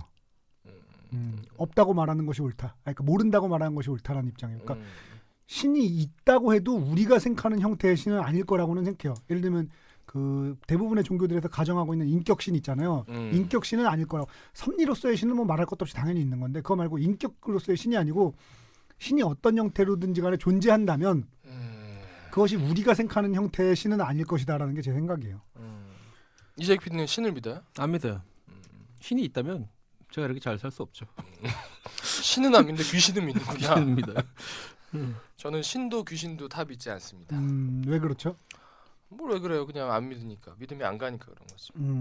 뭐 아니 귀신의 존재를 믿으면은 이재익 PD는 진짜 그런 두려움이 있어요? 그 귀신에 대한 어떤 공포감이나 이런. 근데 사람이 사람을 해친다고 저는 생각하지 않아요. 그러니까 위해를 가하거나 어떤 물리적인 이 염력처럼 이렇게 움직이는 이런 힘을 가진 귀신을 믿는 게 아니라 뭐 영혼까지는 아니어도 어떤 또 다른 에너지가 있다고 믿는 거죠. 보이지 않는 에너지. 이제 윌리엄 제임스의 법칙이라는 게 있어요. 윌리엄 제임스라고 이제 미국의 철학자이자 뭐 이런 되게 유명한 분인데 그러니까 윌리엄 제임스의 법칙이라는 건 뭐냐면 이런 귀신이라든지 영적인 존재에 대해 전적으로 부정하기가 굉장히 어렵다는 거죠. 뭔가 하나 미심쩍은 구석이 늘 남아 있다는 거예요. 그러니까 완전히 없다고 얘기하기가 되게 어려워. 그러니까 없어라고 얘기를 해서 찾아보면 뭔가 미심쩍은 늘 구멍이 한 군데 뚫려 있다는 거죠. 그게 이제 윌리엄 제임스의 법칙이라는 건데. 그 사실 우리나라에서 이런 식의 공포 영화가 무섭기가 어려운 게 대부분 다 우리나라 아파트 베이스거든요. 다들 아파트 사시잖아요. 네네. 주택이 아니라 아파트는 무섭기가 참 어려워요. 뭐 아파트라는 아파트는 공포 영화 있긴 있었지만 또 일단 웹툰도 작고, 있었고. 네. 비밀스러운 장소가 있어요. 비밀스러운 공포가 생기는데 아파트는 비밀스러운 장소가 없잖아요, 사실. 뭐 120평 되면 모를까? 3, 40평 돼서 막는데 참 힘들어요. 저택이 돼야 지하실도 뻔하죠. 있고 그런데 뭣도 있고 뭐. 이건 당나귀 얘기 아니니까 이건 진짜 이건 레알이에요. 얼마 안 돼서 올 초였던 것 같아요. 되게 추울 때였는데 우리 애랑 같이 애 학원 라이드를 해가지고 애 데리고 왔는데 집에 아무도 없고 그 번호 눌러가지고 문을 탁 열었는데 덜컹 소리가 나면서 문이 안에서 잠긴 거예요. 뭔지 알지? 걸개가 잠긴 거야. 안에서만 차슬 잠길 같은 수 거 있는 있잖아. 거. 이렇게 시건장 뭐라 그래? 시건장치가 아니고 뭐라 그러나? 뭐 하여튼 맞아 있어, 그런 거. 안에서. 그래가지고 나는 와이프가 있나? 아니 뭐 엄마가 왔나? 하고 불렀어. 아무도 없어. 정말 등에서 땀이 쫙 나더라고요. 아무도 있을 사람이 없는데 안에서 이게 잠긴 거야. 다시 닫다 했는데 정확하게 잠겨 있어요. 그게. 그래가지고 일단 너무 놀라가지고 우리 애 데리고 내려가지고 너 저 경비실에 꼭 같이 있으라고 그러고 그 다음에 다른 경비실까지 경비 아저씨 두 분이랑 올라왔어요. 경비실에 올라와서 보더니 막 부르는 거야. 그러니까 도둑이 들어간 거죠. 그래서 안에 이걸 잠궈 놓은 거야. 사람이 있는 거죠. 몇 층이에요? 고층이요? 8층 심지어. 완전 패닉이 됐죠. 그래서 뭐 경비단 3명 뭐 엄청 많이 왔어. 그래서 그 중에 한 분이 이 쇠 몽둥이를 뭐 하여튼 뭐 공사창에 안에 쓰는 그 쇠를 갖고 와가지고 그걸 깼어요. 이걸 부러뜨린 다음에 문을 열고 같이 들어갔어요. 다. 뭐 다들 뭐 드라이버도 하나씩 들고 이렇게 들고 4명인가 나까지 해서 4명인가 들어갔는데 집에 아무도 없어요. 어떻게 그 잠기냐 이거야. 걸어놓고 도둑질한 다음에 도망갔을 수도 있죠. 8층 밖으로 훔쳐진 물건 하나도 없고 아무것도 안 틀어져 있어. 훔칠 게 없었나 보지. 내가 애를 라이드하러 왔다 갔다 왕복 시간 1시간도 안 되거든. 그 우연히 그게 잠긴 거야. 근데 어떻게 우연히 잠기냐고. 내가 볼 때는 어떻게 쿵 다치다가 삐 해가지고 확 했겠지만 섬뜩하더라고 그게. 난 귀신 했다고 믿진 않아요. 하지만 저도 이렇게 무서운 일이 생길 수 있다. 그래서 그날 밤에 정말 잠이 안 오더라고. 너무 무서워서. 저도 그 얘기 제가 한번 방송에서 한 적 있지 않아요? 애 재우고 나온 얘기 한 적 없나요? 이제 집사람이 없을 때였던 것 같은데 애를 재웠어요. 이제 애를 이제 저녁 때가 돼서 애를 재우고 안방에서 이제 재우고 애를 재워서 애가 잤으니까 이제 컴퓨터를 이제 하려고 방에 집에 불은 다 꺼져 있죠. 뭐 마루나 이런 데 꺼놓고 들어가니까 꺼고선 컴퓨터 방으로 이제 쓱 갔어요. 가서 문을 열려고 하는데 반대쪽에서 미는 거야.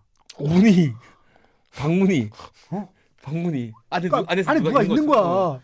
누가 딱 한데 미는 거예요. 근데 이게 뭐가 뭐 예를 들면 책 같은 게 이렇게 있어서 걸려 있다 그러면은 이렇게 반동은 없잖아요. 그러니까 이게 반동인 거예요. 무섭게 반동이 있는 거니까 사람이 이게 내가 힘 줬을 때 밀리는 이 느낌인 거야. 그 이제 그 컴퓨터 방이 바로 현관 옆에 있어서 거기서 우산을 이렇게 쓱 조용히 꺼내고선 불 꺼진 집이잖아요. 애는 자고 있고. 그래갖고 나와서 그냥 가시면 아무 일 없을 테니까 나와서 가시라고. 그러고선 뭐 좀 가만히 서 있고 막 얘기하고 가세요. 너무 무서운 거야. 애가 애만 없어도 어떻게 뭐 해보겠는데 뭐 칼이라도 갖고 오고 뭐 해보겠는데. 그러고 좋게 나서 해결해야지 우선은. 내보내려고 다시 미는데 다시 또 밀리는 그 똑같은 느낌인 거야. 좋댔다. 그러고선 계속 그 상태가 한 4분 5분 지속이 됐어요. 그렇게 오래? 신고해야지. 신고 빨리 해야지. 왜냐하면 애가 있기 때문에 애가 있때 전화 걸면 신고할 뛰쳐나올 수가 것 없죠. 같으니까. 그 사이에. 그럴 수 있지.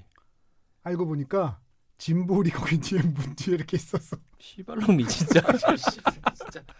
아이, 이게 야, 이 개새끼야, 너 진짜, 야, 야 너 당나귀 엉덩이. 너 그렇게 할 거면은 거기서 당나귀가 나왔어야지, 이 새끼야. 짐볼이 나오면 어떻게 당나귀가 나오더라고. 나는 그러니까 이게 책이나 이런 거면 딱딱하니까 밀리면 안 밀리고 그냥 끝나잖아. 근데 짐볼이니까 이게 쿵쿵 하는 식으로 반동이 있는 거야. 야, 짐볼을, 야, 거기 최소한 호피티라도 나왔어야지.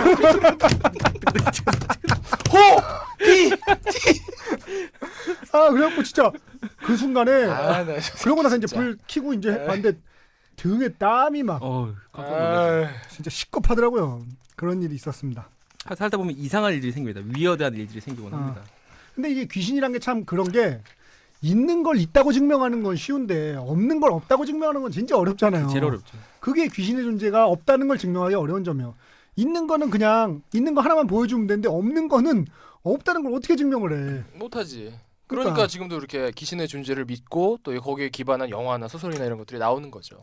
그러니까 참 그 의혹을 제기하는 뭐 지금 이제 우리나라에서 벌어지고 있는 뭐 검찰총장 관련 의혹이라든지 이렇게 의혹을 제기하는 쪽은 어떻게 해도 이득을 볼 수밖에 없는 게 저쪽에서는 없는 걸 없다고 증명해야 되거든요. 진짜 어렵지. 이쪽에서는 있어 던져버리면 저쪽에서는 없다는 걸 증명을 해. 그러니까 그것도 심지어 없다는 걸 상대방한테 입증을 하고 그러는 건 진짜 어처구니 없는데. 그러니까 의혹은 그때 이승훈 PD 그런 얘기했나? 되게 멋진 말인데 의혹은 제기하는 쪽에서 입증해야 돼요. 그건 참 어이없는 일인 것 같아요. 야, 저 섬에 당나귀가 있어. 이거 이겨버리면 없다는 걸 어떻게 증명할 거야. 그러니까 진짜 어이없는 일인 것 같아요. 자, 차짝 갑시다. 차짝 뭐 있었나요? 저는 그 이사 온 이유가 그 아까 얘기한 이승훈 PD 의견을 합쳐가지고 스와핑이다. 나는 그 강의하다가 남편하고 이렇게 눈이 마주치는 수강생이 하나 있더라고. 잤어. 인. 느꼈지? 다 느꼈지? 다 느꼈지? 그런 경우는 대부분이야. 인이야. 그리고 나는 그 심지어 그 추가해서 그 이사 오기 전에 그 옆집 부부 있죠. 스와핑한 부부. 남편 그 이름이 클린트가 아닌가 뭐 이런 생각 해봅니다. 조심스럽게 클린트 씨가 미스터 이스트우드가 아닌가. 그런 생각을. 내가 봤을 때는 거기가 동쪽의 숲이야, 그 집이. 그리고 클린트 씨가 그 당나귀란 말 기잖아.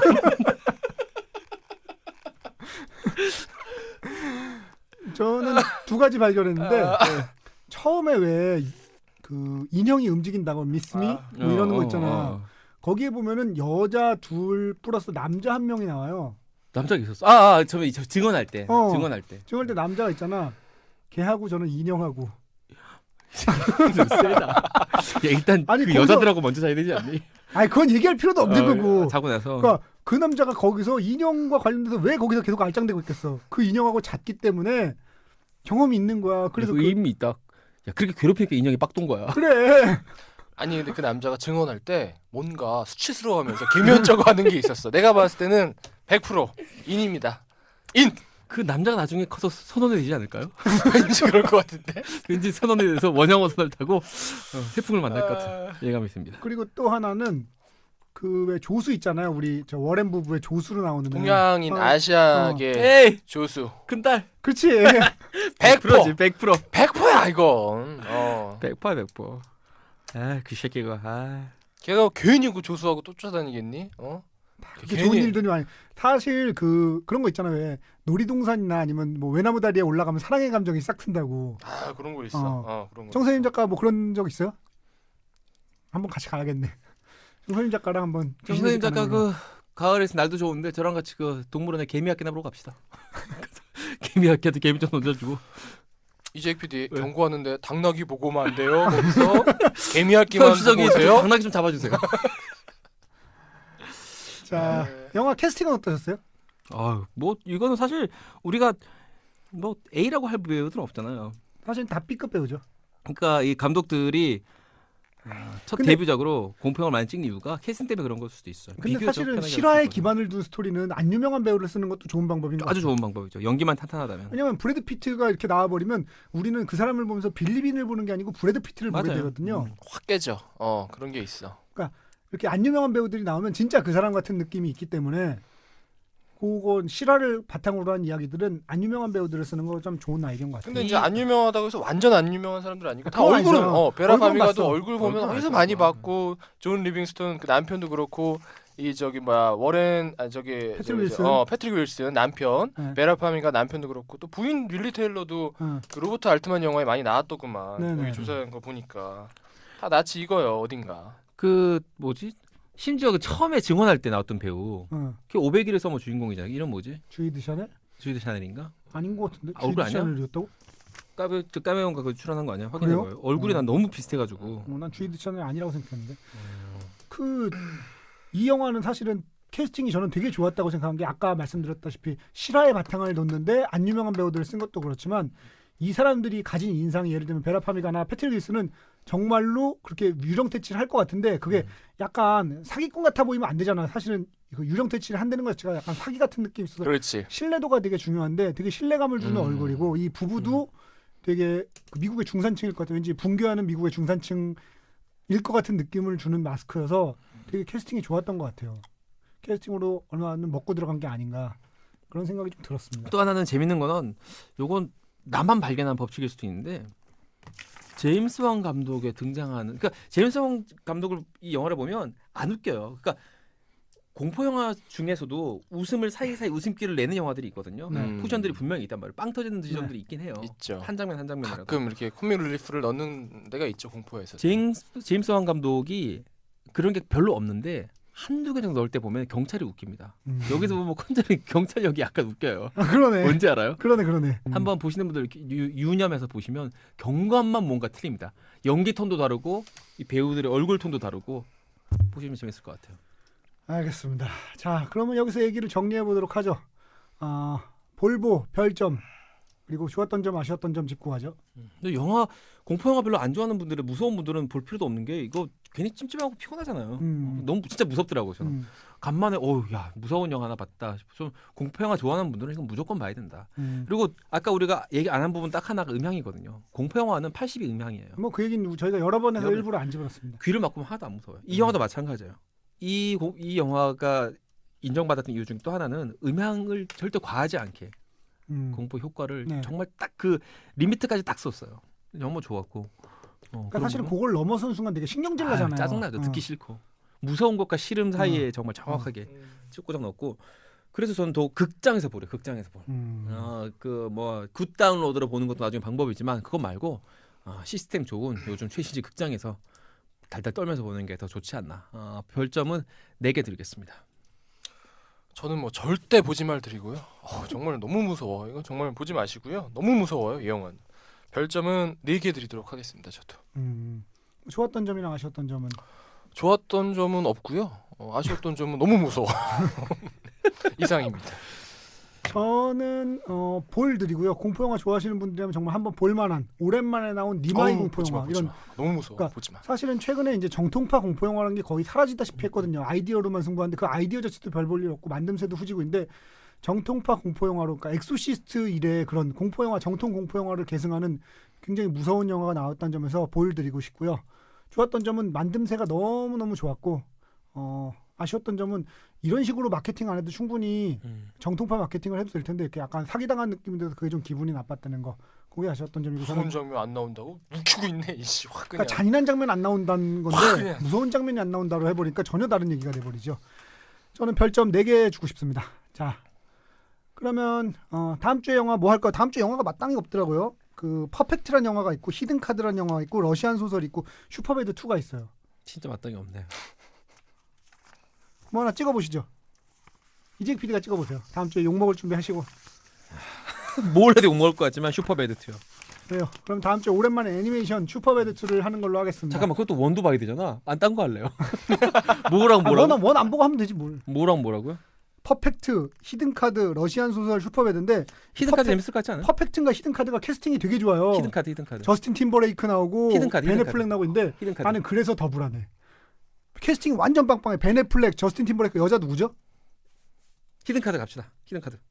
여자가 왜냐면 컨저링이 괜찮았기 때문에 영화가 히든카드 가도 돼. 아 그래? 그러다 그 다음 주도 하고 그 다음 주도 하고 이럴 그다음 수도 카드 훈종이 고르면 되지. 여자 배우가 누구였죠? 젬마 아터튼. 아 젬마 아터튼 그래.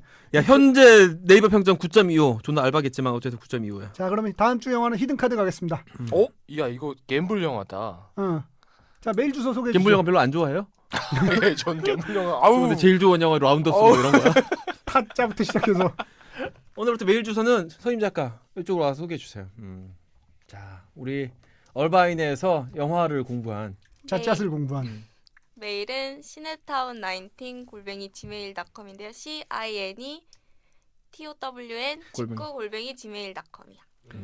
네 알겠습니다. 자 오늘도 듣느라 고생 많이 하셨고요. 풍문으로 듣는 방송 간접 광고와 가난한 연맹 방송 월급쟁이들의 애환이 담긴 방송 시네타운 19 72회 여기서 마치겠습니다. 듣느라 고생 많이 하셨습니다. 감사합니다. 안녕.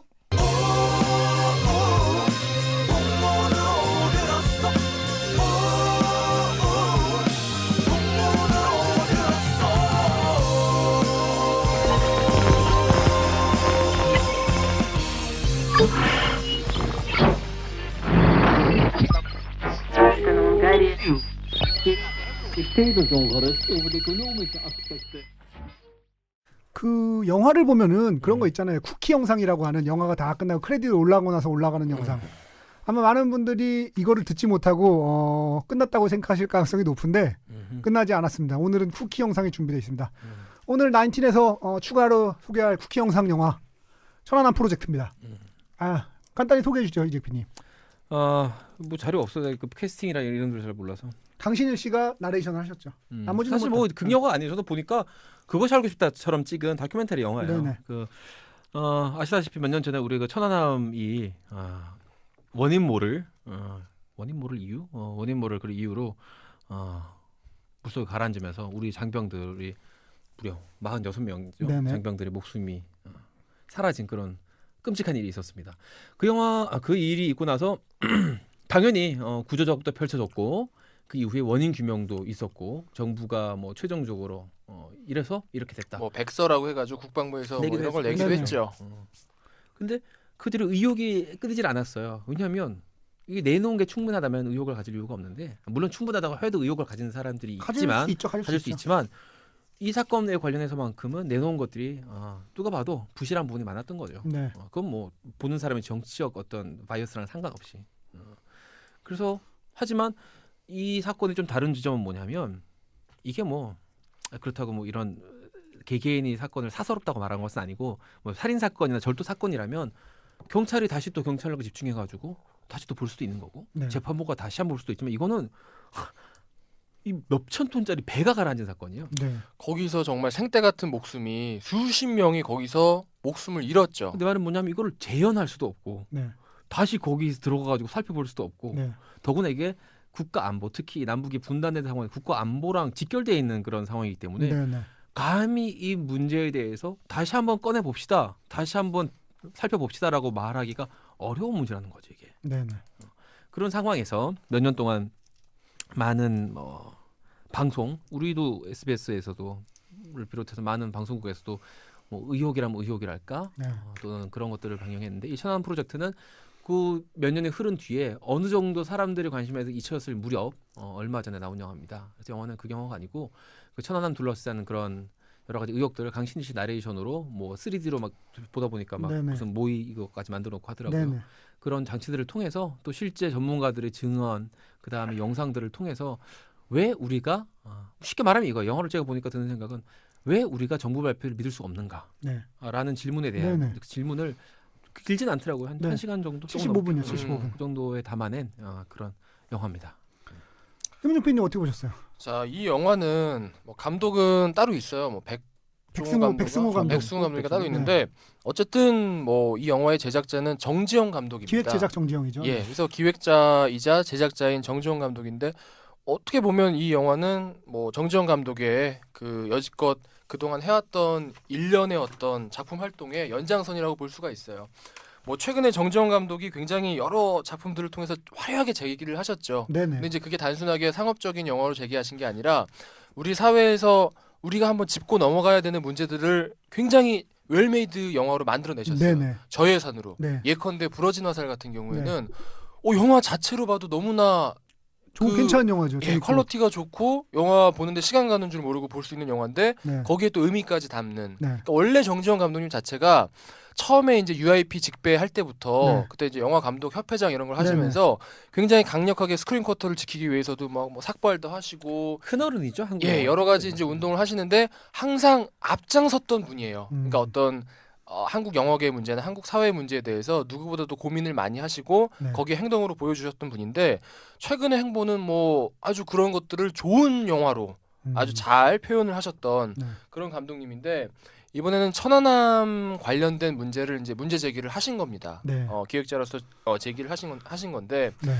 이제 영화 자체는 한 90분도 채 안 되는 다큐멘터리 영화인데 영화 자체 만듦새에 대해서는 여기서 얘기하고 싶진 않아요. 왜냐하면 뭐 그것이 알고 싶다나 이런 뭐 다른 문제 제기했던 많은 또 다큐멘터리들이 있는데 그런 작품들에 비해서 뭐 영화의 만듦새가 좋지는 않아요. 그러니까 여기서 만듦새라고 하는 거는 뭐 자막이라든지 뭐 거기에 나오는 CG라든지 아니면 촬영이라든지 이런 건데 근데 여기서 중요한 거는 그 만듦새는 아니라는 거죠. 여기서 만듦새가 중요한 게 아니라 문제 제기를 했다라는 그 어떤 용기와 사회적 의미가 중요한 거죠. 예, 거기다 이슈를 만들겠다라는 그 어떤 본인의 어떤 그 책임감에서 나오는 그런 행동들이 중요한 거지 네. 만듦새가 중요한 건 아니라고 생각을 해요. 근데 이 영화를 보다 보면은 그런 만듦새가 떨어짐에도 불구하고 아까 얘기했던 것처럼 어떤 진실성을 담보하고 있기 때문에 네. 느껴지는 울림이 분명하게 있습니다. 음. 영화를 보면서 되게 안타까웠던 점은 그 전에 이제 뭐 그것이 알고 싶다나 뭐 이런 추정 60분이나 이런 것들 보셨어요? 이재익 PD는? 해봤어요. 아 보셨어요?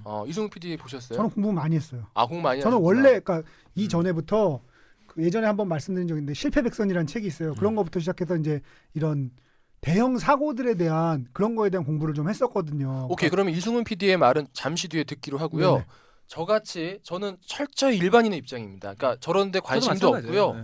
잘 어떻게 본 모르고 거지, 뭐. 제대로 왜 본 보지도 않고 네. TV에서 흘끔흘끔 네. 봤던 네. 그런 사람의 입장에서 말씀을 드릴게요. 사실은 과학적인 이게 문제이기 때문에 실질적으로 내가 과학자가 아니기 때문에 내가 어떻다라고 말할 수는 없어요. 또 현장에 참여했던 과학자가 아니기 때문에. 그렇죠. 내가 또 현장에서 현장 조사를 한 것도 아니기 때문에 내가 어떻다 말을 할 수는 없어요. 근데 그럼에도 불구하고 저같이 아무것도 모르는 무지한 사람 눈에도 첫 번째가 지적할 점은 저같이 이렇게 무지한 사람 눈에도 과학적으로 앞뒤가 안 맞는 부분들이 너무나 많다는 점. 네. 이 점을 하나 지적을 하고 싶고요. 두 번째로는 좋아요. 뭐 과학적인 뭐 사실이 어떻고 저떻고 누가 오를 수 있고 누가 오를 수 있고 모르는 일이잖아요. 사실은 네. 내가 직접 본 것도 아니고 네. 내가 직접 현장 조사한 과학자도 아니고 내가 과학적인 지식이 있는 것도 아니고 다 좋은데 두 번째로 분노하게 만드는 지점은 다 좋은데 뭐 원인이 뭐가 됐든 모르겠는데 왜 구조를 빨리 안 했냐는 점. 그건 팩트잖아요. 네. 그거는 과학적인 네. 네. 논리를 뭐 이쪽의 논리를 이쪽에 잣대를 갖다 대야 되냐 저쪽에 잣대를 갖다 이 문제가 아니라 네. 구조를 바로 안 한 건 이건 팩트잖아요. 네. 그 순간 바로 할 수 있었던 순간에 네. 구조가 원활하게 이루어지지 않았잖아요. 네. 그래서 지금 몇십 명이나 되는 그 장병들이 46명이죠. 정말 네. 그 젊게 젊은 아무것도 뭐 꿈도 꽃도 이뤄보지 뭐 피워보지도 못한 이런 장병들이 죽었는데 그 점은 정말 간과할 수 없는 지점이라고 생각을 해요. 왜 구조를 빨리 안 했냐. 네.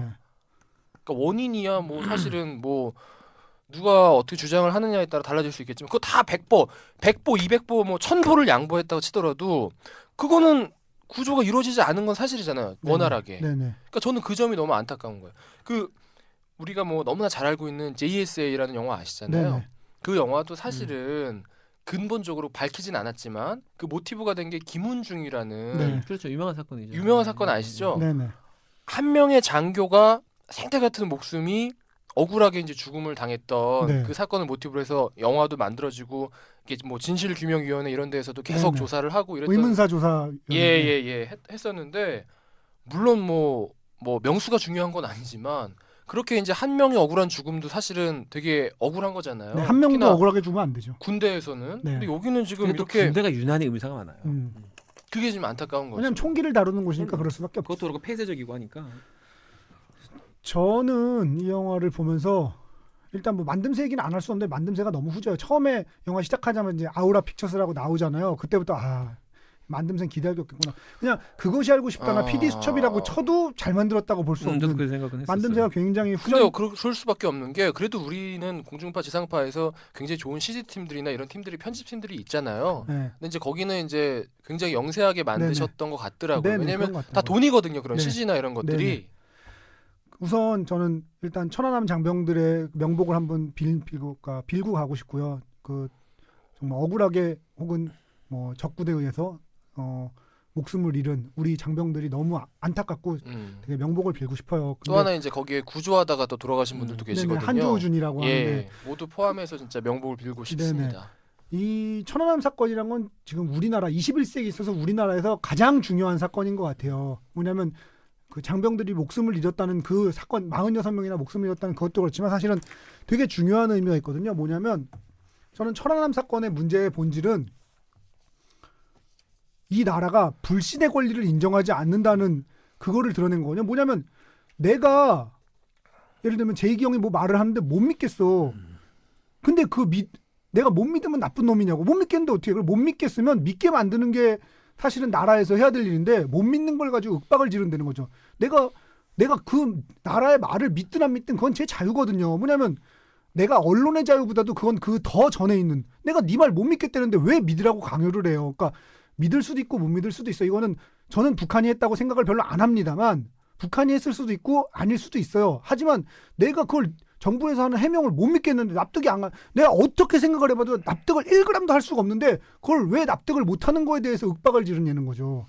그게 되게 사실은 중대한 그러니까 국민의 가장 기본권보다도 더 전에 있는 그런 문제를 침해하고 있는 문제이기 때문에 이거는 좀 더 우리나라 사회가 많은 논쟁을 벌여야 되는 문제라고 생각해요. 그러니까 북한이 했냐 안 했냐가 중요한 게 아니에요. 북한이 했냐 안 했냐도 물론 중요하지만 그거보다는 내가 왜 정부 말을 믿어야 돼? 믿건 안 믿건 건 제 자유거든요. 근데 정부 말을 믿지 못하는 사람을 뭐 예를 들면 종북이다, 빨갱이다 이렇게 얘기하는데 그런 게 사실은 되게 웃긴다는 거죠. 그러니까 그거에 대한 문제를 꼭 짚고 넘어가야 된다고 그 생각하고. 다큐멘터리에 수많은 일반인 시민 인터뷰들이 붙어 있습니다. 네네. 근데 이제 감독의 의도하신 것 같아요. 감독의 의도인 것 같은데 정확하게 수치적으로 비례하게 양쪽 의견이 실려 있습니다. 네네네. 정말 어떻게 보면 좀 어떻게 기계적 뭐랄까 중립이라고 하죠. 예, 정말 씁쓸하더라고요. 기계적 중립이 있는데 거기에 보시면은 강력하게 북한이 했다고 믿고 계신 분들도 굉장히 많이 있거든요. 네네. 그분들 의견을 존중해야죠. 그분들을 그렇게 믿으신다는데 네네. 그분들을 욕할 수는 없는 거잖아요. 네네. 그렇다면 마찬가지의 이유로 네. 그렇게 또 믿지 않는 다른 이유가 있을 거라고 믿는 분들이 있으면 그분들의 의견도 당연히 존중을 해야죠. 그 또 하나 웃기는 건 이거예요. 저는 우리나라 해군이 그렇게 무능하다고 생각하지 않거든요. 천안함 사건을 정부 발표대로 믿자면 이거예요. 우리가 평시도 아니고 대잠수함 훈련 중이었어요. 대잠수함 훈련 중에 북한 잠수함이 몰래 쳐들어와서 군함을 폭파시키고 갔는데 며칠이 지나도록 폭파가 된 건지 뭔지도 모르고 우왕좌왕하고 있었다는 게 정부의 발표만 팩트로 놓고 보면 이거잖아요. 근데 저는 우리나라 해군이 이렇게 무능하다. 북한 잠수함이 쳐들어서 우리나라 군함을 폭파시키고 도망갔는데 그거를 폭파시켰는지 아닌지조차 며칠 지나서나 파악할 수 있었다. 저는 우리나라 해군이 그렇게 무능하다고 생각하지 않습니다. 우리나라 해군은 굉장히 유능하고 뭐냐면 북한이 쳐들어와서 그렇게 했다고 그러면 그 전에 사전에 제압할 수 있었다고 생각해요. 잠수함을 발견해서. 근데 잠수함 훈련 중에 그러니까 대잠 훈련 중이었잖아요. 잠수함이랑 싸우는 훈련을 하던 중에 잠수함이 폭파시키고 갔는데 몰랐다고요? 함께. 그러니까 예를 들어서 우리나라 같이 하는 훈련들이 많이 있는데 뭐 우리가 옛날에 어릴 때 뭐 네네. 팀 스피릿 훈련 이런 거 네네. 있잖아요. 많이 하죠. 을지 을지 훈련. 포커스 예, 그런 뭐 거. 미군과 더불어서 예스. 하는 가장 우리나라에서 큰 훈련. 그것도 심지어 정확하게 대잠 훈련을 네. 하고 있는 중에 거기에서 훈련 장소보다 불과 몇십 킬로, 뭐 몇십 마일 네. 얼마 안 떨어지지 떨어지죠. 않은 지점에서 습격을 당한 거죠. 그 정부의 발표대로 말씀을 그러니까 드리자면. 정부가 그 이제 북한 소행이 아니다라고 말하는 사람들에서 늘 하는 얘기가 천안함 장병의 명예라고 얘기를 천안함 장병의 명예가 어쩌고 얘기하는데 누가 더 천안함 장병의 명예를 훼손한 겁니까? 훈련 중이었던 군인이 자기들이 군함이 폭파되지 않는 게 더 중요한데 그 왜 그런 말 있잖아요. 싸움의 진장수는 용서받아도 경계에 실패한 장수는 용서받지 못한다고. 경계는커녕 폭파되고 가도록 몰랐는데 어느 발표가 더 천안함 장병의 명예를 훼손하는 건지 맨날 천안함 장병의 명예 북한이 했다고 북한이 하면 천안함 장병의 명예가 지켜지는 건가요? 저는 진짜로 정부의 발표가 어처구니가 없는 것 같아요. 뭐 특수한 사정이 있어서 거짓말을 할 수도 있어요. 저는 정부가 맨날 국민들에게 모든 진실만 보여준다고 생각하지는 않습니다. 감춰야 되는 것도 있죠. 국익을 위해서. 하지만 이 경우에는 천안함 장병의 명예가 묻는하고 굉장히 안타까운 게 많은 분들이 그런 식의 잘못된 논리를 갖고 인터뷰를 하셨더라고요. 되게 안타깝게도 어이가 없죠. 북한에 되게 의해서 안타까운- 폭파됐으면 전혀 논리가 맞지 않거든요. 네. 논리가 맞지 않은데 마치 그것에 대해서 의문을 제기하는 것만으로도 그 장병들의 숭고한 뭐 혼들을 명예를 훼손한다 굉장히 이건데 명예를 훼손한다는 식으로 잘못된 논리를 갖고 접근하는 분들이 많아서 그 점이 되게 안타깝더라고요. 사실은 거짓말로 장병들의 명예를 지켜준다 그러면 이거는 불의의 사고로 돌아가셨다고 하는 게 훨씬 더 명예가 지켜지는 거지 적군에 의해서 폭파했다 그런 게 명예가 지켜지는 거라고 저는 생각하지 않거든요. 이런 논리가 진짜 어처구니없는 그러니까 정부는 우리나라 해군의 명예를 땅에 떨어뜨린 거예요. 병신을 만든 거예요. 그래놓고선 명예를 운운하는데 진짜 어처구니가 없는 것 같아요. 저는 그게 천안함 사건의 본질 두 가지. 불신의 권리를 인정하느냐 안 하느냐. 그리고 두 번째로는 천안함 장병의 명예를 운운하는 사람들이 사실은 더 천안함 장병의 명예를 또 여기 정부 발표대로 따르면 북한군은 그렇게 유능하기 짝이 없어. 신출기몰 하죠 진짜. 놀라운 군사기술이야. 그리고 미국이랑 싸우면 이길 것 같아요. 보면 천안함이 정확히 반으로 갈라져 있잖아요. 그것도 좀만 생각해 보시면 알 수 있는 게 그러면 그 배 앞이나 뒤에서 폭탄이 터진 게 아니고 어뢰가 터진 게 아니고 중간을 정확히 겨눠서 중간 정확히 터져야 되는 거야. 그런 첨단 기술, 그것도 항행 중인 군함이 그런 첨단 기술을 갖고 있는 북한이라고요. 저는 북한이 그렇게 유능하다고 생각하지 않거든요. 북한보다 우리나라가 훨씬 북한 해군보다 우리나라 해군이 훨씬 유능하고 훨씬 더 강군이라고 생각해요. 근데 천안함 장병의 명예를 운운하면서 북한한테 폭파했다고 얘기하는 것들이 우습다는 거죠. 저는 이걸 하자 그랬을 때 반대한 이유가 반대를 했잖아요. 우리가 좀 비겁하다는 생각이 들더라고요.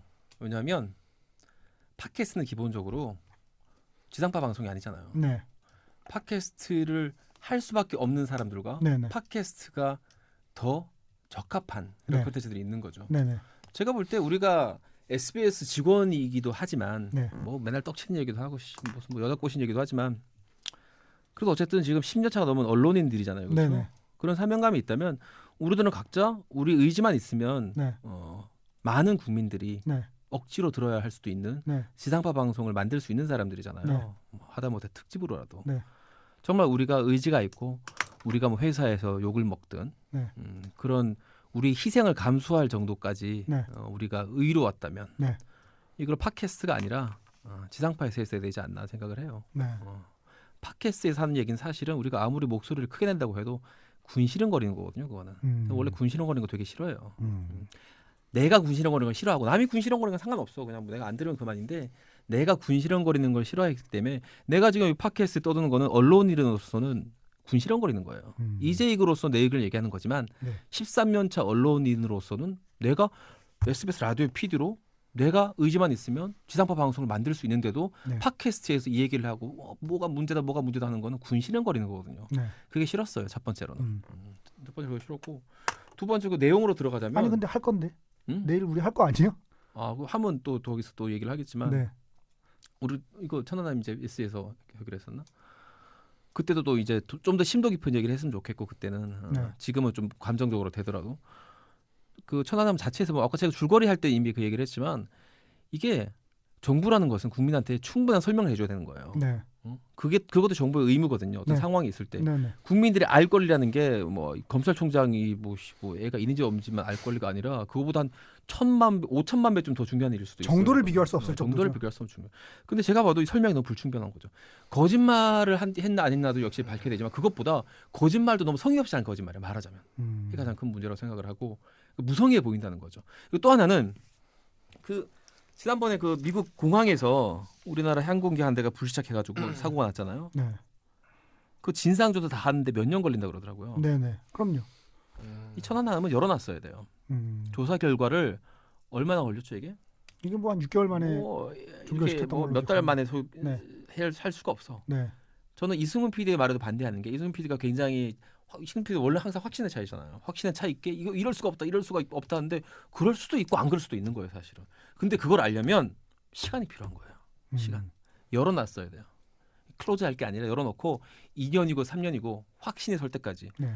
정말 충분히 납득할 만큼의 많은 수의 국민과 네. 많은 수의 또 그런 것들 검증하는 게 우리 언론인들이니까 네. 많은 수의 언론인들이 충분히 예스할 때까지 열어놓고 충분히 수사를 하고 계속 했어야 된다는 거죠. 저도 그렇게 생각해요. 근데 그거를 몇 달만 딱 종결해 놓으니까 자꾸 이런 일이 생기는 거예요. 그 점이 제일 아쉽다. 또 마지막으로 세 번째는 별로 사실 솔직히 말하면 저는 이런 거 별로 관심이 없어요. 그래서 별로 관심 없이 지내다가 이거 이제 한다고 하길래 네. 이것저것 찾아보다가 무슨 일본 사람이 만든 무슨 사이트를 우연히 들어가게 되는데 네. 거기서 이제 그 미국 잠수함과의 충돌설 얘기를 하더라고요. 그 이스라엘 잠수함설도 있고 뭐 여러 가지 이스라엘 설이 있죠. 잠수함들. 그러니까 이런 설들이 이스라엘 얘기도 했지만 그 사실 난무하는 상황이잖아요. 이 정도 네네. 되면 네. 이거를 우리 애가 볼 수도 있고 네. 지금 다음 주에 군입대해야 될 장병이 볼 수도 있는 거예요. 네네.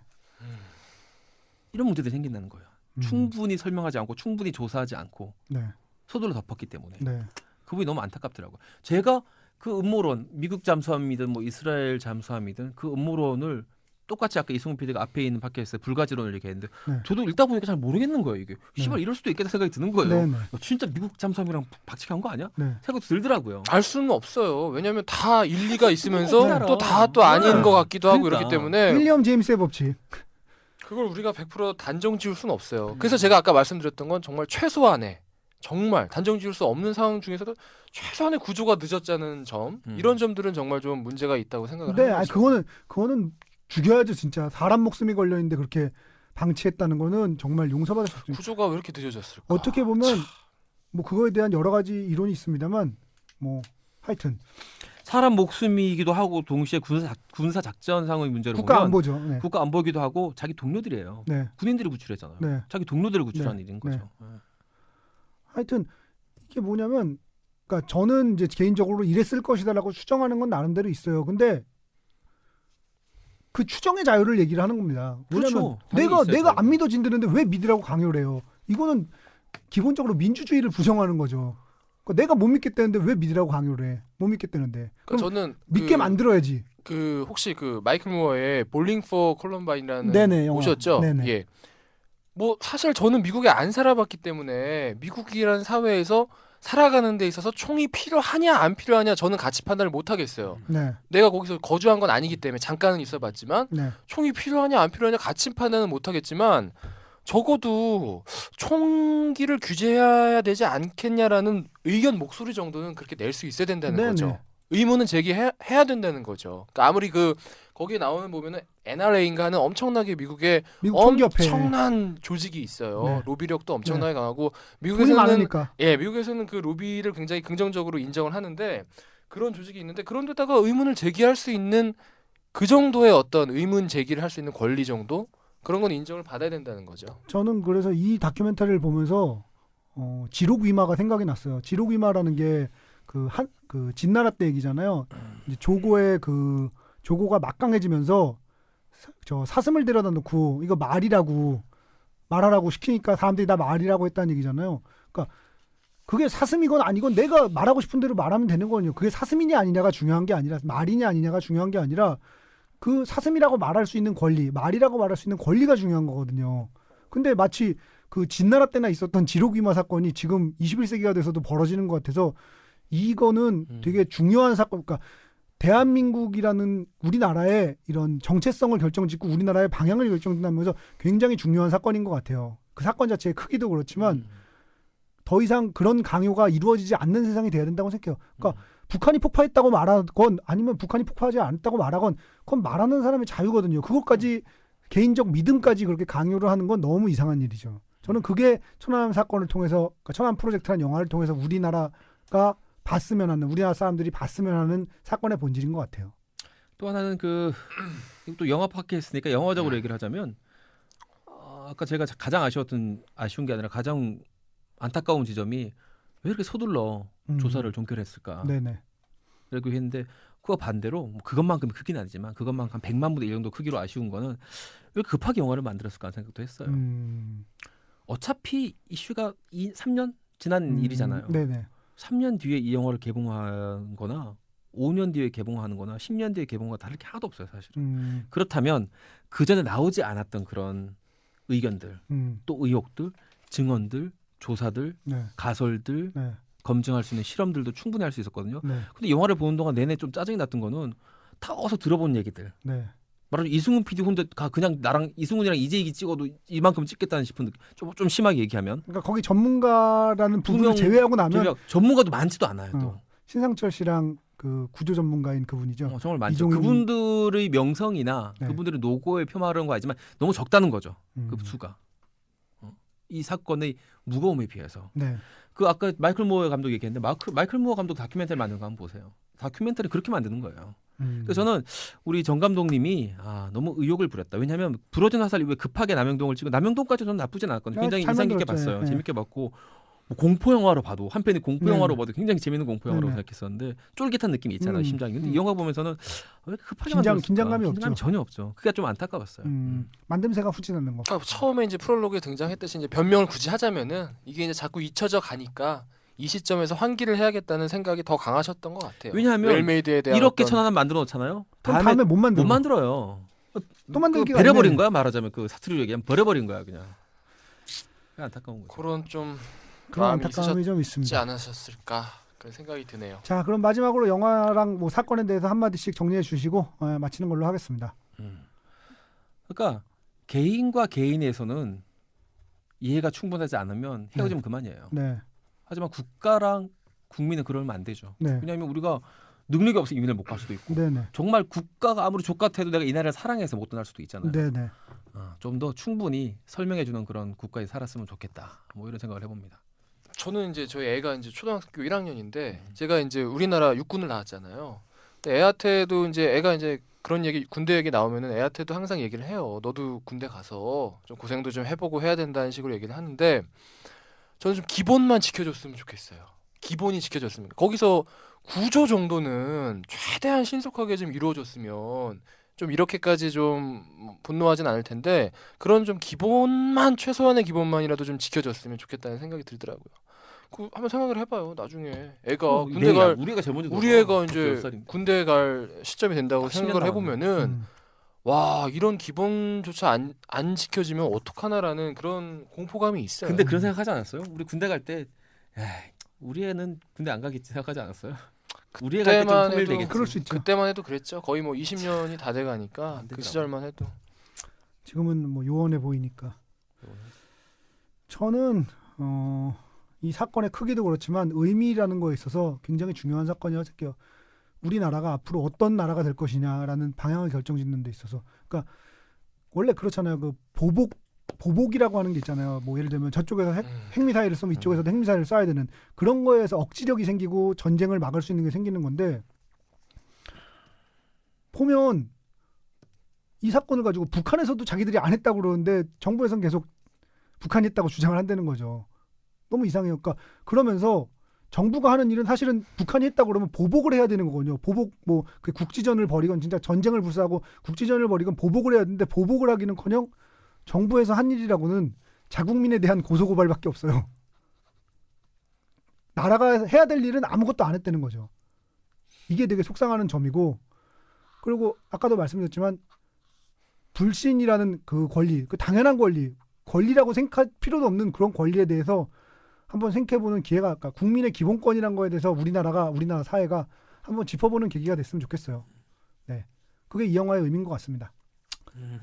자, 그러면 여기서 얘기를 마무리하도록 하겠습니다. 풍문으로 듣는 방송, 간접 광고가 가능한 야매 방송, 월급쟁이들의 애환이 담긴 방송, 시네타운 19 정말로 마치겠습니다. 다음 주에 만나 뵙겠습니다. 안녕.